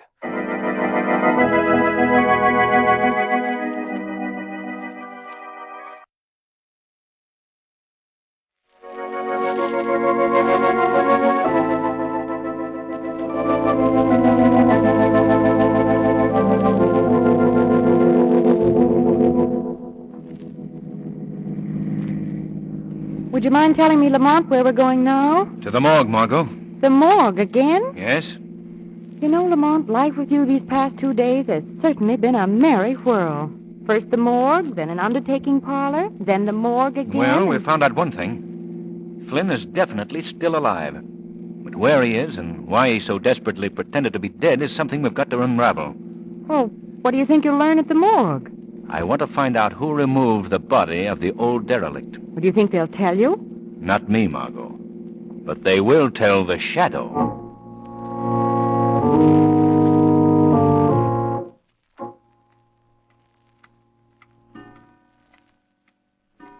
What a long night. Mr. Tuttle. Did someone speak to me? I did, Mr. Tuttle. Well, who are you? Where are you? Men call me the Shadow. Oh, now quit joking. Who is it? I can't see you. I'm not joking, Mr. Tuttle. And you can't see me because I cloud men's minds by the power of hypnosis. Now, look, this morgue is a scary enough place at night, so cut it out, will you? Let me assure you that I am not here to frighten anyone, Mr. Tuttle. Unless, of course, you fail to give me the information I desire. Well, what's that? Who took that old man's body out of here? Old man? Why, You're stalling, Tuttle. I haven't much time to waste with you. Answer my question. No, I don't know nothing about it. Flynn can't protect you now, Tuttle. Flynn? Yes, Flynn. He claimed that body, didn't he? Oh, why, Didn't he? Yes. But I was just obeying orders. Honest I was. Now, Flynn got me this job. That's all I wanted to know. Oh, you won't tell that I squealed, will you? No, Tuttle. But I'd stand by tonight if I were you. You may be sent another body in exchange. What do you mean? I mean the body of your erstwhile boss, Mr. Flynn.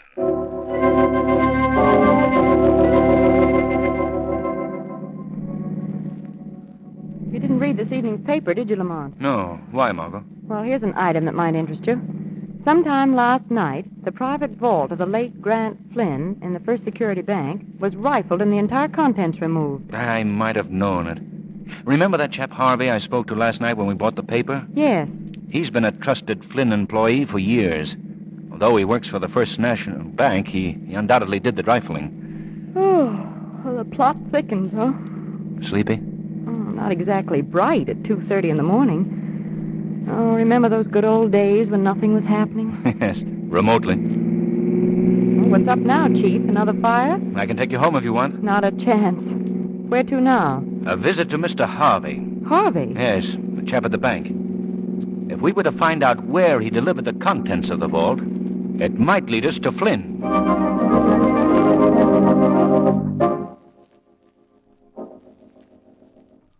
Wake up, Harvey. I said wake up. I don't want. What? I want to talk to you, Harvey. Who's speaking to me? Where are you? Right beside you. Here in the shadows. I'll put on a light. There's no one here. I must have been dreaming. You weren't dreaming, Harvey. But... Don't try to look for me. You won't see me. But I'm still right beside you. See you. Wait. He must be a shadow. Man nobody can see. That's right. Well, what do you want of me? Harvey, why did you break into Grant Flynn's vault? Me? What? And where did you deliver the contents of that vault? Please, you've made a dreadful mistake. Answer my questions, Harvey. I can't tell you anything. You're a fool, Harvey. Do you know that your knowledge that Grant Flynn is still alive is your own death warrant? No. That body they took from the morgue and placed in Flynn's coffin, they'll have to replace that body. Did you know that, Harvey? And do you know whose body they'll use as a substitute? Yours, Harvey. Yours. All right, I'll talk. But you've got to protect me. You can't let them kill me. I promise you that. Now, where is Flynn? I delivered the papers to him at his own warehouse down on the riverfront. I think he's planning to make a getaway sometime tonight.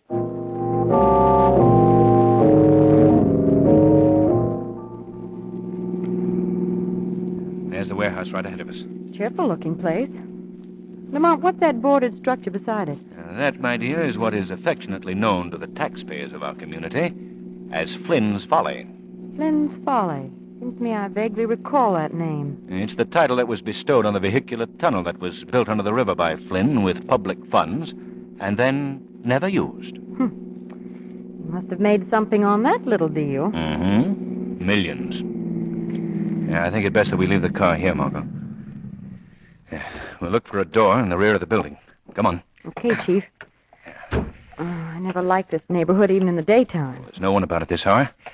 Now, if we can only... here's a door. Now to get... I know, those keys again. These keys are very precious, my sweet. I realize that. But wouldn't it be fun to just ring a doorbell once in a while? Yeah. There we are. The first one. All right. Let me have the flashlight. The flashlight. Yes, the flashlight. Hurry. I left it in the car. What? You did? Well, that's fine. Oh, I'm sorry, Lamont. I can go back. No, never mind. We'll use matches. Stay right behind me. Right behind you. There. Look, Lamont. There's a flight of stairs in the corner. Good. That's what I was looking for. You see, I've heard that Flynn has maintained a hideaway here for years, upstairs on top of the warehouse. Well, do you suppose he's up there now? Well, there's only one way to find out. Now, you wait here.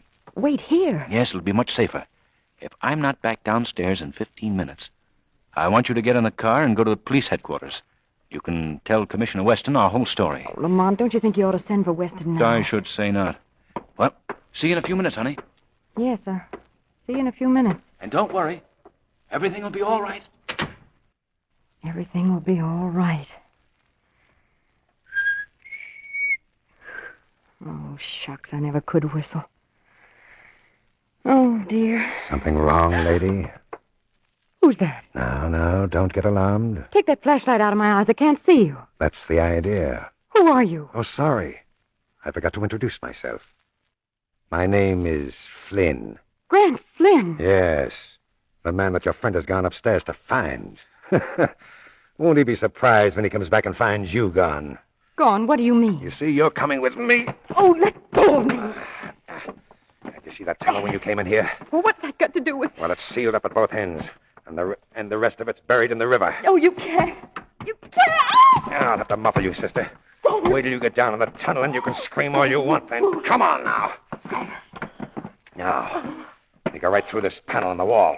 Hey, stop biting me. It's too late now, sister.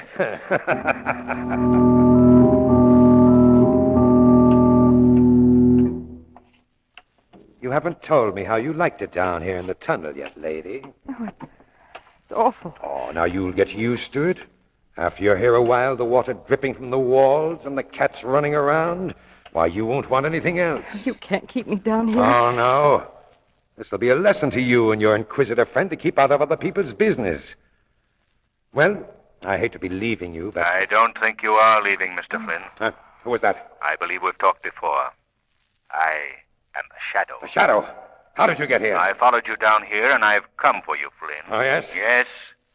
I believe that Police Commissioner Weston will be very interested in the phenomena of a dead man Listen. come to life. Listen, even if I can't see you, you aren't scaring me. Scaring seems to be your specialty, Flynn. No one's turning me in. I'm dead, see? Legally dead. Come on, Flynn. Oh, no, you don't. This is the one case the Shadow failed on. Oh, he's thrown the flashlight away. Can you see anything? No, but it sounds like he's running down the tunnel toward the river. We must follow him quickly. Just ahead there, Margot. A shaft of light. Come on. Careful, Margot. The floor of the tunnel here is covered with slime. Oh, Lamont, this is... I thought you'd be fools enough to follow me here. We have you trapped this time, Flynn. Oh, yes? That's what you think. Do you see this lever right by my hand? That's a valve, see? A valve that'll let water roll into this tunnel at hundreds of tons a minute. Now, you may be just a voice, Shadow, but you can die like the rest of us. And that goes for your girlfriend, too. Well, don't you think you're being stupid, Mr. Flynn? Remember, you're trapped, too. Oh, yes, I'm dead. I'm dead already. It can't hurt me. Don't touch that valve, Flynn. Who was that? Look, right at Flynn's feet, crawling along the ground. It's a man. 3 weeks ago, I was a man, lady. 3 weeks ago, I was brought into this hole and left to die. 3 weeks ago, I was John Gordon. Gordon. The missing John Gordon. But you can't be Gordon. You're dead. I ordered you killed and your body thrown down here. Your new trigger man's a bum shot, Flynn, but I'm not. You want a practical demonstration? Now, wait, Gordon. Put down that gun or I'll pull this valve. You haven't got guts enough. Keep away from me. Put that gun away. Lamont, do something. I'm the one that'll do something, lady. Come and get it, Flynn. Now, my friends, I think that... Oh, Lamont. Lamont. Steady, Margot. Till I see what... Why, they're both dead. Gordon, too. Yes. He should have died days ago down here. The only thing that kept him alive was the hope of getting Flynn. Oh, how horrible. I suppose the next thing to do is to notify Commissioner Weston. Yes, he can... Margot, look. What? Water. Water coming in through that valve. Oh, Lamont. Flynn must have turned it on. Come on, Margot, quickly, quickly. Here, here's a passageway. Oh, hurry. Let's get up these stairs. Here, door. Oh, good. Oh, that was a close call. Oh. Well, what do we do now? Well, we'll notify the city department that the tunnel is flooded.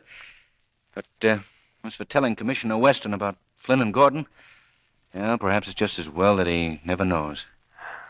Are you tired? Well, it has been a busy day. You like to go home? Mm-hmm. But stop off at the bookstore first, will you? A bookstore? Yes, darling. I want to rest my nerves by curling up in bed with a very gory mystery story.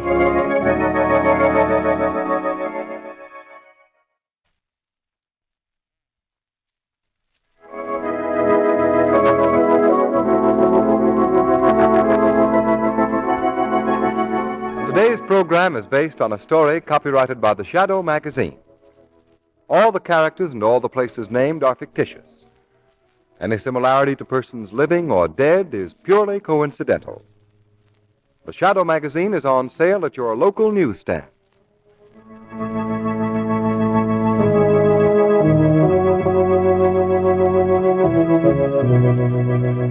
The weed of crime bears bitter fruit. Crime does not pay. The Shadow knows.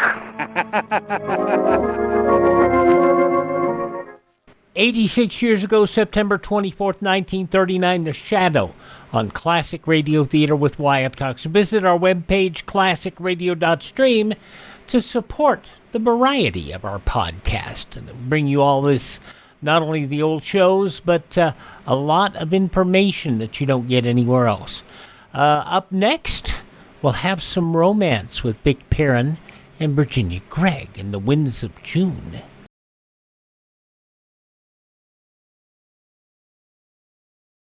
Every family should have a home shelter area. Every family should stock that shelter area with a 2-week supply of food and water. Prepare now to survive disaster. Now on Classic Radio Theater with Wyatt Cox, an episode of romance from 70 years ago, September 24th, 1955, The Winds of June, starring Vic Perrin. And guess who's back? Virginia Gregg. Now from Hollywood, romance.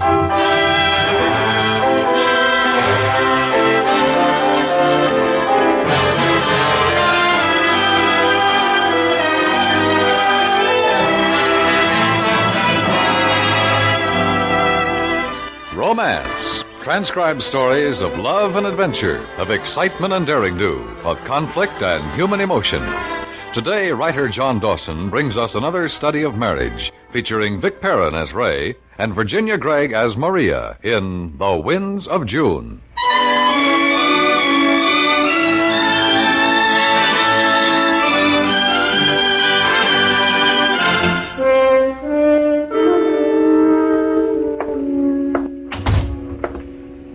Hi. Hi. Get unpacked, did you? Oh, I suppose so, as much as I want to unpack. What does that mean? Well, I don't know whether I want to stay here or not. Didn't they ever hear of air conditioning in Mexico? The man at the desk explained it. It broke down. They're trying to get it fixed. Oh, is that what he was talking about? And the nights are cool anyhow. And what's a little heat in the daytime? We'll be out on the water most of the time. Boy. Isn't going to be much fun this way, Flora. Not if you keep this up. Tell me, how was the margarita? Hmm? Or was it something else they have for a specialty? We check in, you come up to the room, you have to leave me, go right back downstairs, feel out the bar. I had to see about the boat tomorrow. Sure you did. I had a drink with the manager. His name is Caniflus. Look, Flora, I know it's hot. Why don't you take a shower and cool off? I'll run along downstairs and you come down when you feel better. Ray, have you forgotten we took this trip together? It's not just my vacation or your vacation, it's ours. Did it ever occur to you I might have liked to meet the manager? Okay, you'll meet him when you come down. All I'm trying to do is arrange things so they'll be nice and easy for you. What am I, an invalid? Is it a crime to be hot and uncomfortable in a strange place? Ray, give me a chance. Yeah, okay. I'll see you downstairs, Flora.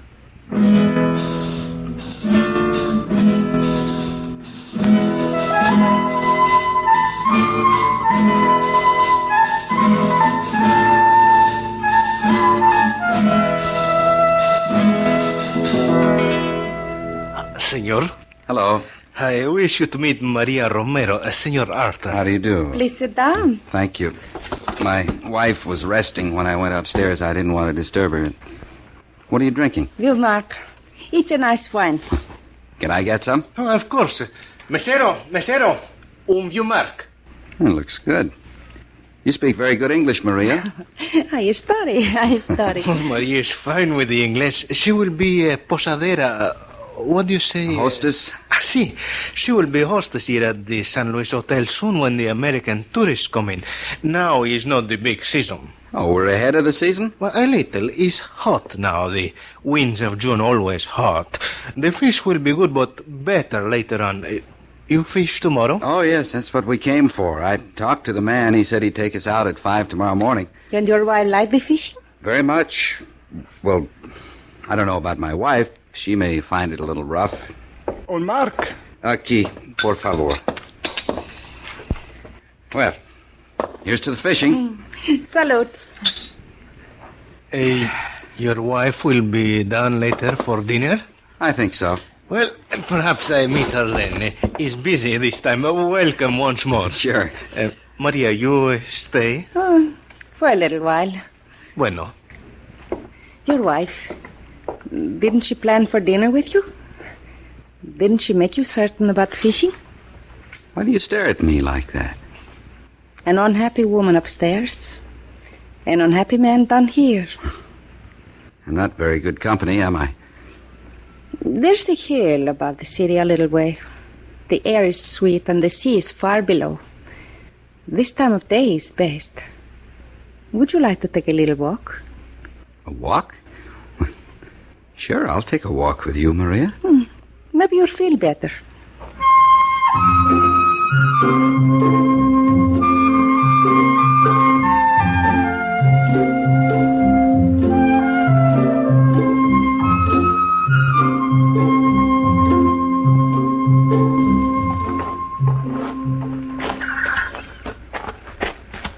And those there are naves. And those are arbo de navios. Okay. Those are gaviotas. That's very good. It's all coming back to me now. I used to speak Spanish a little bit. This is your first time here?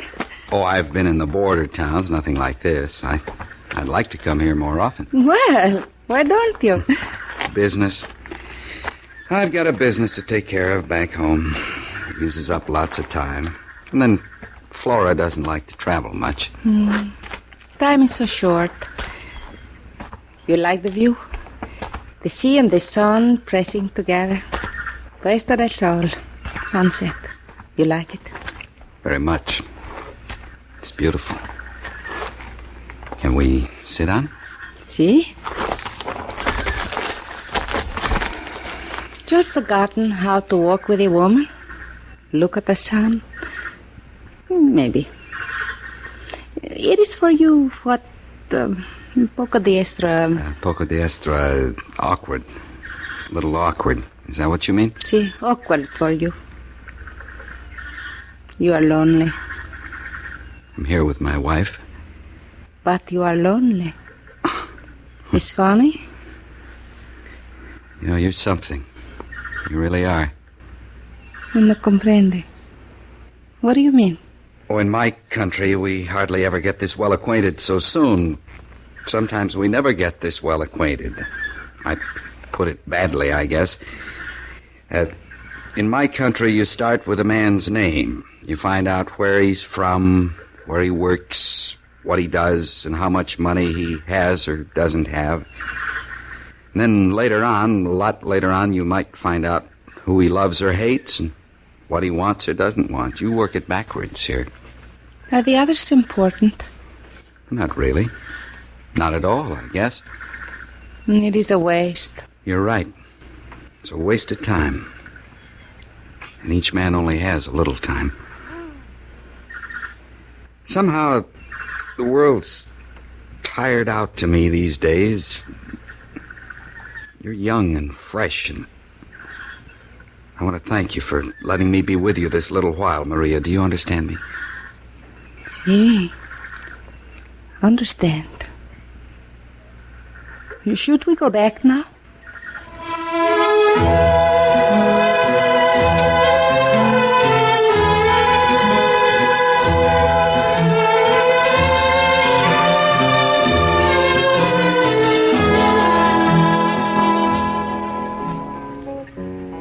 You know, I'd like this place, I think, if it wasn't so hot. You on that again? I only made a comment. Same comment you've made since the minute we arrived. Ray, I don't want to quarrel. Honest, I don't. I know I haven't been very good company for you. But we used to have wonderful times together. Couldn't we try again? Sure. That's what the vacation's for, remember? Yes, I remember. How do the boats look? Boats? The fishing boats. Oh. Well, they're kind of dirty. Things here aren't like they are in the States, you know, Flora. Certainly not. Matter of fact, the water's a little rough out there. I was wondering if you feel up to it. You remember the last time we tried it? Oh, that was 6 years ago at Newport. They were having a rain squall. Yes, well, maybe you're right. I'd hate to get sick and spoil your trip. Flora, I wasn't thinking about my trip, believe me. Maybe we'd better have a drink. Mesero? Si, senor. What would you like? Scotch and water. Scotch y agua y un tequila. Con limón. Bueno. Well, you're talking like a native. Just practicing. Who's that? Senor Caniflas, the manager. Oh, that his wife with him? No, she works here. Her name's Romero. Pretty thing. You know, they look so groomed when they're like that. Oh, he's nodding to you. Ask him over. I'd rather not. Ray? Yeah? We are very happy together these days, are we? I don't know what we are, Flora. If it helps, I love you, Ray. Does it? I don't know about that either.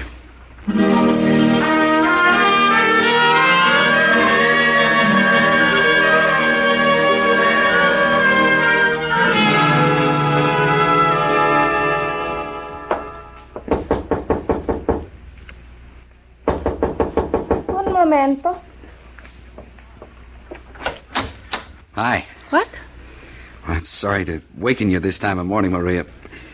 Would you like to go fishing with me out on the boat this morning? When? In half an hour. I'd like to get out before the sun gets too high. Mrs. Arthur took the midnight plane to Mexico City. The weather's a little too much for her here. Oh.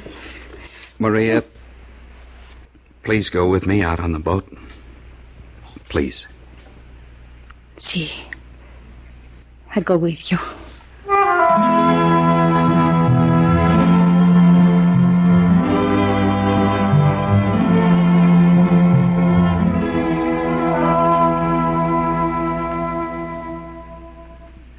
We'll return to romance in just a moment. Tomorrow's another Sunday. Yes, tomorrow's another Sunday. And CBS Radio presents The Kathy Godfrey Show, part of a wonderful way to spend a summer Sunday, no matter where you may be going or staying. Enjoy her banter with her guests and music and songs by Norman Layden's orchestra and Kathy's singing friends. Tomorrow and every Sunday, on most of these same stations, let The Kathy Godfrey Show brighten your day. And now for the second act of Romance.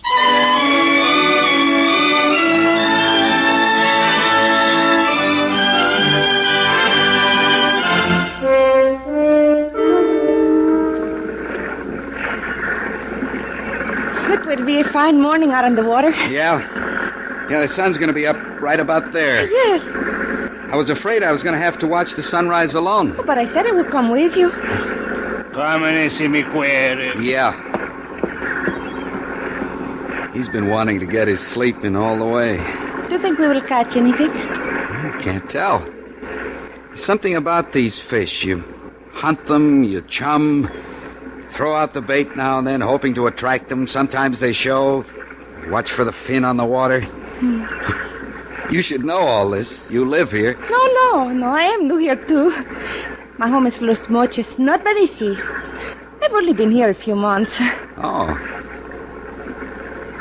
How did you get here?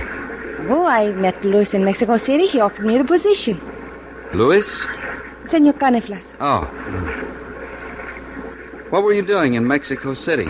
The University. He's asleep. Sí. Didn't take him long. No. Why do we talk of all these things? What? There's something else you want to say? Say it. Please.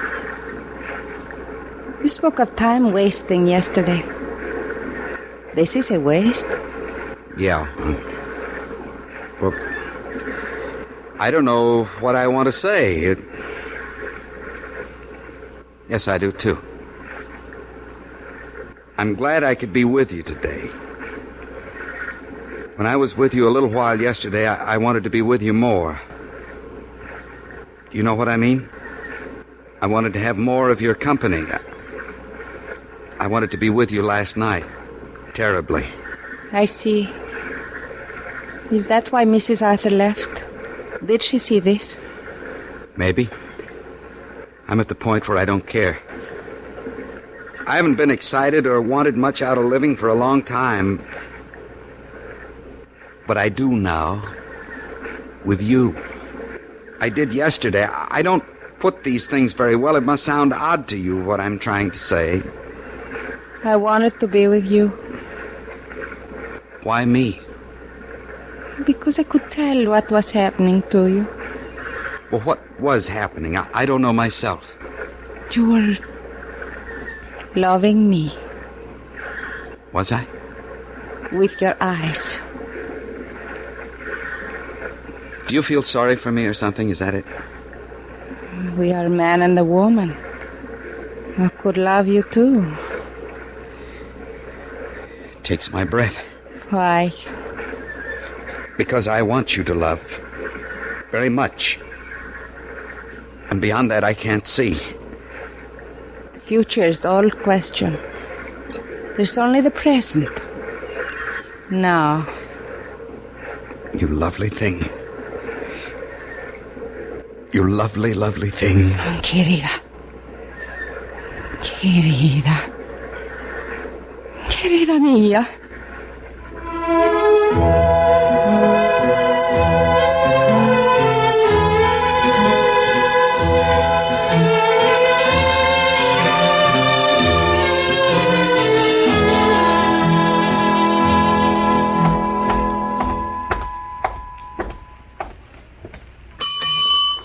was it with the pescado? No pescados. Oh, bad luck. You try again. Sure. We'll go after them tomorrow. Can I have my key? Of course. Maria, no catch fish? No. No, not a strike on board. Just you and Maria? And the boatman. Emilio sleeps mostly once he's out to sea. Anything on your mind? I like you, and I want you to come here often. What? The world is jointed out. What? The world is out of joint. It is the Shakespeare. Do something for me. What? Use your head. She's a lovely woman, but use your head. Okay. Now you do something for me. Anything. Don't talk about this anymore. To her or to me. Certainly. Oh, Yeah? Mrs. Arthur has called you twice from Mexico City. Used to have me call the operator? No. Not yet. Not yet. I'll call her later.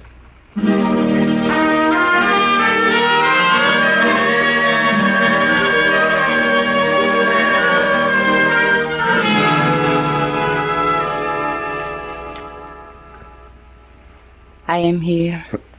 Oh, yes, I've been waiting half an hour. But I am on time. I know. I was hoping you'd be early. Here. Mm. It's an excuse to touch you and make sure you're real. We'll have to have a drink or two and eat before I can be alone with you and put my arms around you. Terrible waiting for that when I want to do it so much right now. Oh, it is part of loving.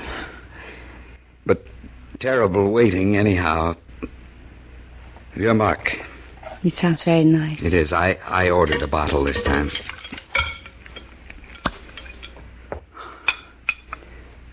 You know, you couldn't possibly look lovelier. I couldn't stand it if you did. I feel very loved. You are. And here's to it. Our love. To you.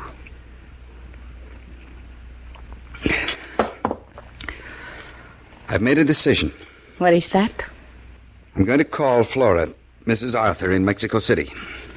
I'm going to ask her for my freedom. I'm going to call her tonight.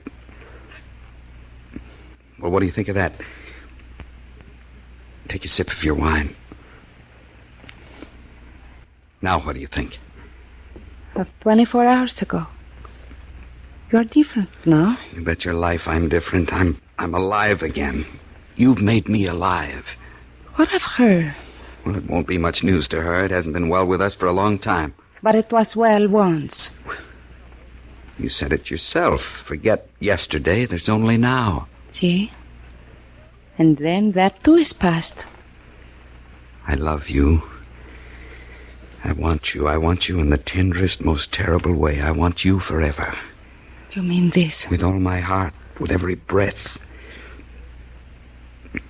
Now say something, please. Do you want me? Yes. Oh, yes. Then tell me. I want you. Again. I want you. Then I'm going to call her right now. It'll only take a minute. Where will you call from? My room, Maria. Maria? Yes? Would you like to come with me?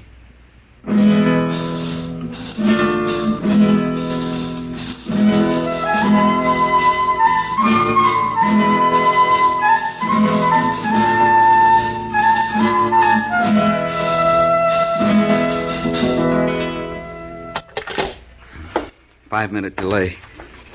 They're trying to locate her now. Is she alone there? Yes. She met new friends there? Not that I know of, no. What hotel? The Grande. In a little room trying to be an American. I've stayed there. It's not so bad. She will be there all alone in that little room when you tell her. Yes, I suppose so. And what will she do after you tell her? After the phone is hung up. Will she cry a little bit? Will she try to find a friend, or will she take an airplane? I don't know. What does anybody do? What are you trying to do? Remind you. Of what? Of before. Why? Because it needs to be thought of. It was not always bad between you and her. She was once a woman loved. You loved her. But it's bad now. Are you trying to stop me? I'm trying to make you think before the call goes into the little room in Mexico City. Did you ever say to her what you have said to me? About touching. I don't know. What does it matter? What does it matter? Ray, can you say such a thing about this woman you have loved and married? Well, you know, Maria. No, I do not know. I cannot accept a man who can so easily dismiss someone he once loved. Oh, I'm beginning to understand you better, Ray. And to understand your wife. I'm beginning to see things I could not see before. Maria, for heaven's sake. Let me finish. I know now you came to me because you were tired of this other woman. Not out of any real love for me. You came to me because I was new and different. A child who throws away an old toy for a new one. Ray, it is you I am sorry for now. Not your wife.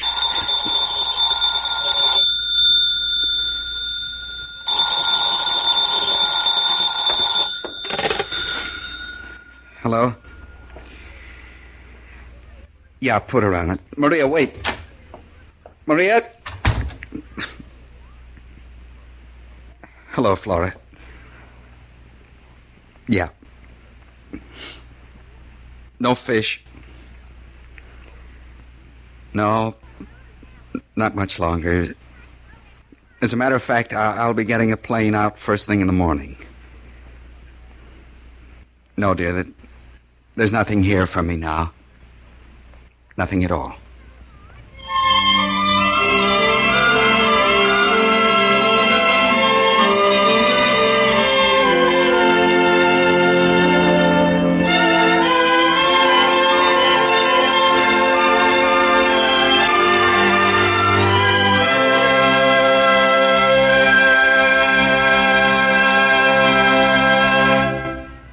Romance is produced and directed by William Frug.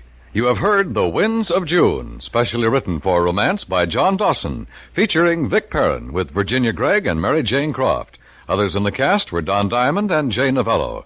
This is Dan Cumberly inviting you to hear Romance, transcribed next week at this same time.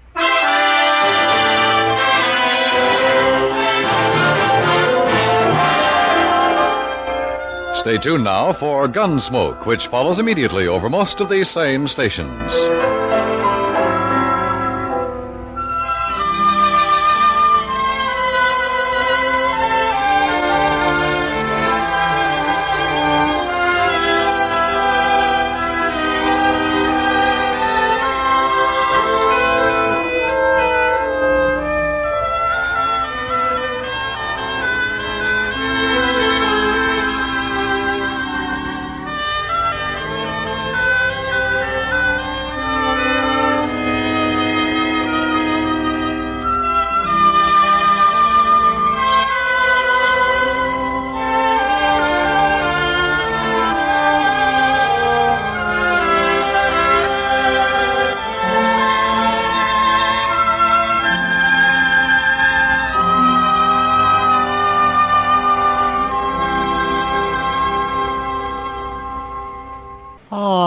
Was really kind of weird. 70 years ago, September 24th, 1955, Romance on Classic Radio Theater with Wyatt Cox. Even weirder. Next, Lum and Abner.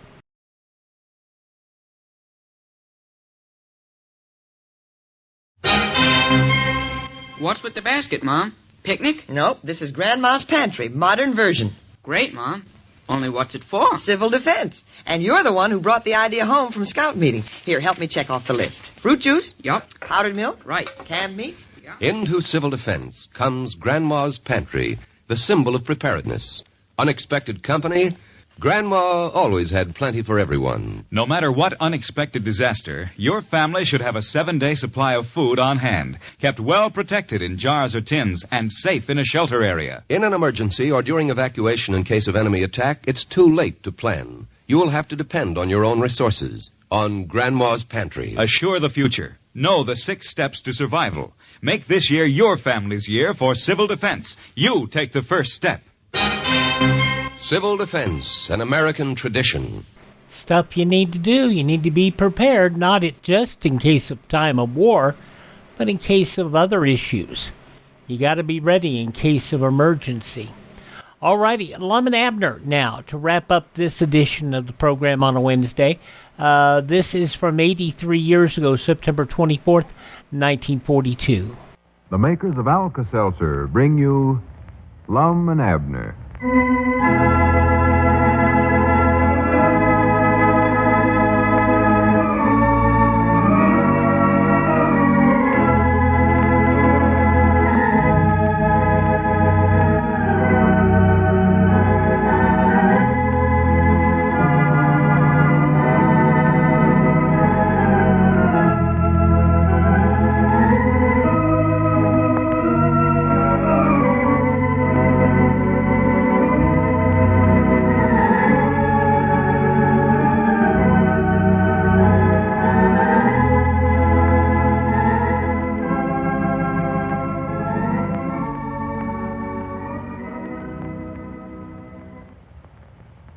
Now that most of us are working harder and are under a greater nervous strain than ever before, it's only natural that we play harder, too. Well, if in your attempt to forget your cares and worries of the day, you forget your better judgment and let yourself go too far, be sure to remember Alka-Seltzer. For Alka-Seltzer is just made to order for the headachy stomach upsets that frequently follow good times, because it offers threefold relief. It can quickly ease the pain of an aching head, neutralize excess gastric acidity, and it helps to settle an upset, jittery stomach, and does it in a hurry. So be sure to try it whenever you let yourself go and have too good a time. You know, of course, that you can get Alka-Seltzer at all drugstores in 30 and 60-cent size packages, or by the glass at any drugstore soda fountain.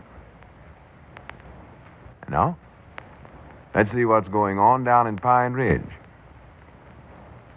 Well, since it was discovered that Pine Ridge's new school teacher was to be Professor Marion Orville Sloan, and not some beautiful auburn-haired woman, School Board President L. Edwards has been fast losing interest in the affairs of education. As we look in on the little community today, we find Abner in the Jot 'em Down store and library. Cedric is just entering. Listen. Well, morning, Cedric. Howdy, Mr. Abner. Come on in. What can I do for you today? Oh, nothing, I don't think. Well? Mr. Abner, where's a good place to run away to? Run away? Yes, Mom. You fixing to run away from home, Cedric? I don't know. I might, I think. If Papa don't change his attitude towards me, I'm going to. Well, what's your pa done now, Cedric? Oh, he told me I couldn't charge nothing at the store here no more. Huh. Said if I didn't have the actual cash money to buy candy and chewing gum and stuff, then I just couldn't get it. Don't charge nothing more, it's what he said. Well, he's got a good idea there, Cedric. Well, I don't like it. Lots of times I want candy and I ain't got no money with me. So, here before I just charged it. Now I can't do that no more. Well, I believe that'll be better for you, though, Cedric. I've noticed them bills of yours has been running up sort of high lately. No, I don't blame your pa for telling you that. Well, it's a lot cheaper to charge things. Fact is, it don't cost nothing that way. Why, sure it does. Somebody has to pay for it eventual. Well, I think I'm going to run away. Might go clean to Canada, I don't know. Now, don't do nothing silly like that, Cedric. Wait till Lum gets back. He'll have a talk with you about it. Whereabouts is Mr. Lum at? Oh, he's having a meeting this morning. School board meeting? No, this is an air raid warden meeting of some kind. Him and Dick Huddleston's having it. Lum says he ain't going to bother much with the school board no more, not since they hired that Professor Sloan. Oh, is that Professor Sloan feller actually going to be the teacher this year? I reckon so. And I don't blame Lum for not wanting to have much to do with him. He taken supper over at our place last night, and I thought he never would go home. Sat there in the parlor and talked and talked. What did he talk about? Oh, I don't know what all. Elizabeth and little Pearl got sleepy and went to bed about 9 o'clock, so I just had to sit there and listen to him all by myself. I kept yawning and stretching and getting up and winding the clock, but he never taken the hint. He never. No. Finally, I wound the clock up so tight I broke the thing. Then I put the cat out. I left the back door open so the cat keep coming back in. That way I could keep putting her out. But still, Professor Sloan never taken the hint. Well, when did he finally leave? I don't know. I went to sleep on the sofa. Never did hear him when he left. Woke up about 1 o'clock and he's gone. Oh, there comes along back from his meeting. I might run away to Idaho instead of Canada. I don't know. I like Idaho potatoes. Oh, well, now, don't talk about running away, Cedric. That's plumb silly. Yeah, did you and Dick have a good meeting, Mom? Oh, yeah. Yeah, I had a good one. Well... Hello, Cedric. Now, I got some work for you to do, Abner. Me? Well, I ain't no air raid warden. That's you and Dick Huddleston. Your assistant warden, though. Oh. We need you to help us put on a big drive we're having. Well? It's a drive to make every home in Pine Ridge a V home. V home? Yeah, just look at this box of stickers I got here. Dick got them from the Giverman. Well, I do know. What's these things for? Them are to paste on the windows of a V home. Oh, well, sure, I'll do that. Just go around sticking these on folks' windows, huh? Well, now, wait a minute. Not every home gets one of them. Oh, they don't? Not unless they live up to the 5 requirements for a V home. Oh. This is something they got to earn. This is an honor to get one of these. An honor? Why, sure. Dick said this V certificate is just like a service stripe in the Army. Only this is for the civilian Army. Uh-huh. Every time you see one of these stickers in a window, you know that there's a home that's doing all it can to win the war. Well... And we ain't going to win it unless every home wakes up and starts doing that. We won't, huh? Of course not.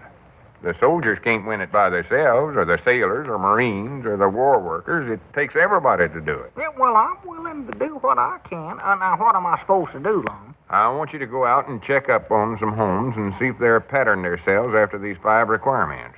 Oh. Now, here's a copy of them. Read that over. Oh, this right here is what they're supposed to do, huh? Yeah. Oh, right there. And if a home has lived up to them, well, then they've earned themselves one of these V stickers. Uh-huh. Say, Mr. Lum. Yeah, what is it, Cedric? Which is the best place to run away to, Idaho or Canada? I don't know, Cedric. I never have been to either place. You got that read over, Abner? Yeah, Mike. Now, preparedness, conservation, salary. All right, then. I believe you better practice up once and see if you do it all right. Practice up? Yeah. Pretend like you're calling at a home now to check up on them. Oh. Cedric can be the housewife you're talking to. Cedric, a housewife? Oh, Mr. Law. Law me, Cedric don't look like no housewife, Law. Well, this is just for practice. Go ahead now. Cedric, you're a housewife. Yes, Mom. Hurry up, though, 'cause I got to run away. Well, what's Cedric's name gonna be? It don't matter what his name is. Well, I got to know who I'm talking to, don't I? I can't call a housewife Cedric. All right, then. He can be Ms. Smith. Smith? Yeah. Miss Ruth Smith? No. He's too tall for Miss Ruth Smith, Lon. She's a little bitty woman. I ain't talking about Miss Ruth Smith. Well, that's the only Smith I know around here is Miss Ruth Smith. Well, I don't believe I like that name much, Miss Smith. I'd rather be Miss Pomeroy. You mean Elsie Pomeroy, Cedric? Yes, Mom. That's always been my favorite name, Elsie Pomeroy. Awful pretty, yeah. All right, you can have that name then. Hurry up. Yeah, we will. Stand there by the candy counter, Cedric. Miss Pomeroy. That'll be your house from right there on back. Oh, the candy case is my house? Yeah. Can I live in it? Why, I reckon so, Cedric. You want me to get in the house? No, just make out like you're living there. You can be standing here. That'll be your front door. For goodness sakes, Abner, you don't have to go into such detail as that. Lom, we want to do this right. Say, Mr. Abner, how much of them licorice candies there? Oh, 2 for a penny, I believe, Cedric. Well, I believe I'll take 3 cents worth of them then. And a penny's worth of them jelly beans and nickel's worth of gumdrops. You always like these candy cigarettes here, Cedric. Oh, for goodness sakes, you don't have to buy candy now. Let's get on with this practicing here. Oh, yeah, I forgot. Just help yourself to whatever you want, Cedric. Now, here we go. Well, howdy do, Miss Pomeroy. Mom? That's you, Cedric. Oh, yeah. Howdy do, Mr. Abner. Oh, is your name Mr. Abner? Yeah, I ain't changed mine. Yeah, that's right. Howdy do. Nice day, ain't it, Miss Pomeroy? Yes, Mom. Do you have a V home? No, Mom, I don't think we do. Just a regular frame house. No, you ain't doing this right, Abner. Ask about them 5 requirements. They're all wrote down there for you. Oh, these things. Yeah. Miss Pomeroy, is your home prepared for air raid emergencies? Bomb? That means, do you know what to do if we have a bombing or something like that? Well, no, Mom, but Papa knows what to do. He's got a fire extinguisher and everything. Bucket of sand, a blackout room, and I don't know what all. Well, That's good. Somebody in your family has to know all about first aid, too. You can get that in, of course, Miss Blevins is given 2 nights a week at the schoolhouse. oh, All right, go on, Abner. let's see what's next here. Miss Pomeroy, do you conserve food, clothing, transportation, goods, and health? How much of them nickel coconut bars there, Mr. Abner? Why, they're a nickel, Cedric. You want one? Yes, Mama. How much are they? A nickel apiece. How much is 2 of them? Well, that'd be, 10 cents for 2, yeah. Take 2 of them, then. Yeah, all right, sir. Cedric, you ain't paying no attention. I don't think you are neither, Abner. I asked him the question, or asked her, Elsie Pomeroy. Yeah, but you're supposed to find out if her family's being careful not to waste no food, not to wear out their clothes too fast, and if they're just using their car when they have to so they can save on tires, and if they're keeping themselves in good health. Oh. Them's the things you got to watch, Cedric. I ain't Cedric. I'm Miss Pomeroy. Well, whoever you are. Go ahead, Abner. Ask him the next one. Miss Pomeroy, are you salvaging old essential materials that can be converted into war use? Bob, that means are you turning in all the iron and brass and metal and rubber and such things as that? Why, of course he does, Lum. Cedric collected a big truck full of stuff just last week. Miss Pomeroy did. No, Mom, that was Cedric that done that. Oh. All right, go on to the next one, Abner. Let's see what's next. Mrs. Pomeroy, do you squelch rumors? We don't take in no rumors. No, not that kind of rumors, Cedric. This means that if you hear something that sounds like it might be military secrets or some kind, just keep it to yourself. Oh, that kind. And if you hear something that you ain't sure if it's true or not, just forget it. Don't repeat it. Uh-huh. All right, go on, Abner. Yeah. Miss Pomeroy, do you... I'll take one of them jumbo marshmallow bars, too. Well, go ahead and take one. Miss Pomeroy, do you make regular purchases of war bonds and stamps? At least 10% of your salary? No, Mom, but I think I'll purchase one of them walnut bars there. All Granny, right. wait a minute, Cedric. Don't you realize what an important thing this is? This has to do with winning the war. Or losing it if folks don't pay no more attention than you're doing. V stands for victory. And if we can't make every home a V home, well, we just won't have no homes of no kind left. That V sticker there is something everybody ought to work for. And it's going to take good, hard-working American families to earn it. All right, Abner. Get out now and see how many houses you can check before noon. Yeah, all right. I'll go right now. I'll check them good. Don't worry. Wait a minute. I'll go along with you, too. Come on.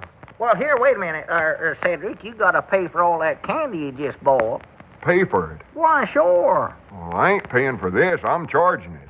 You can't do that, Cedric. Don't you recollect what your papa said? Well, this is different, though.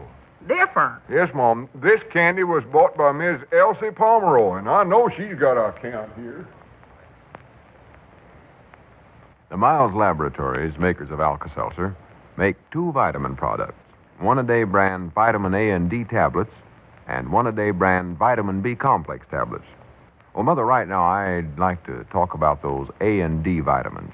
Undoubtedly, you're seeing to it the little ones in your family are getting ample vitamins A and D daily because you know that vitamin A is a necessary aid in building natural resistance to certain infections of the eyes, the nose, throat, and sinuses, and that vitamin D is essential in the building and maintenance of good, strong, healthy bones and teeth. But what about you and Dad? Are you making sure that you grown-ups get your share of these important vitamins, too? Well, you should be. And a mighty convenient, economical way for your whole family to get their vitamins A and D is to give them each one a-day brand vitamin A and D tablet every day. Every 1-a-day A and D tablet is as rich in vitamins A and D as 1 1/2 teaspoonfuls of cod liver oil, meeting minimum USP standards, an amount which is 25% more than your minimum daily requirements.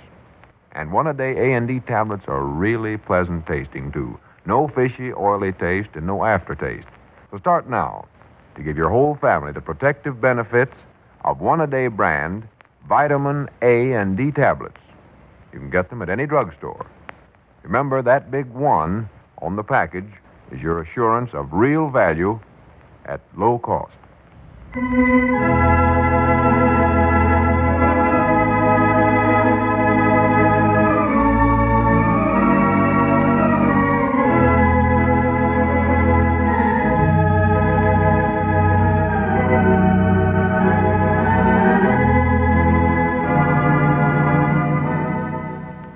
I think we knew that wasn't going to work at all, but it was good stuff. And, of course, the World War II stuff.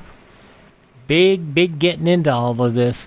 September 24th, 1942, 83 years ago, Lum and Abner here on Classic Radio Theater with Wyatt Cox. Thanks for being with us today. Don't forget, Claudia will be back in, next week, next Monday. But right now, we're going to tell you that tomorrow we'll have the final episode of Mystery in the Air starring Peter Lorre, The Adventures of Sam Spade, the Indian Caper. Bob Bailey is yours truly, Johnny Dollar, The 5 Down Matter, and Night Watch with Don Reed. That'll be on tomorrow's podcast. Thank you for being with us on this Wednesday, and we'll see you tomorrow for more Classic Radio Theater. I'm Wyatt Cox.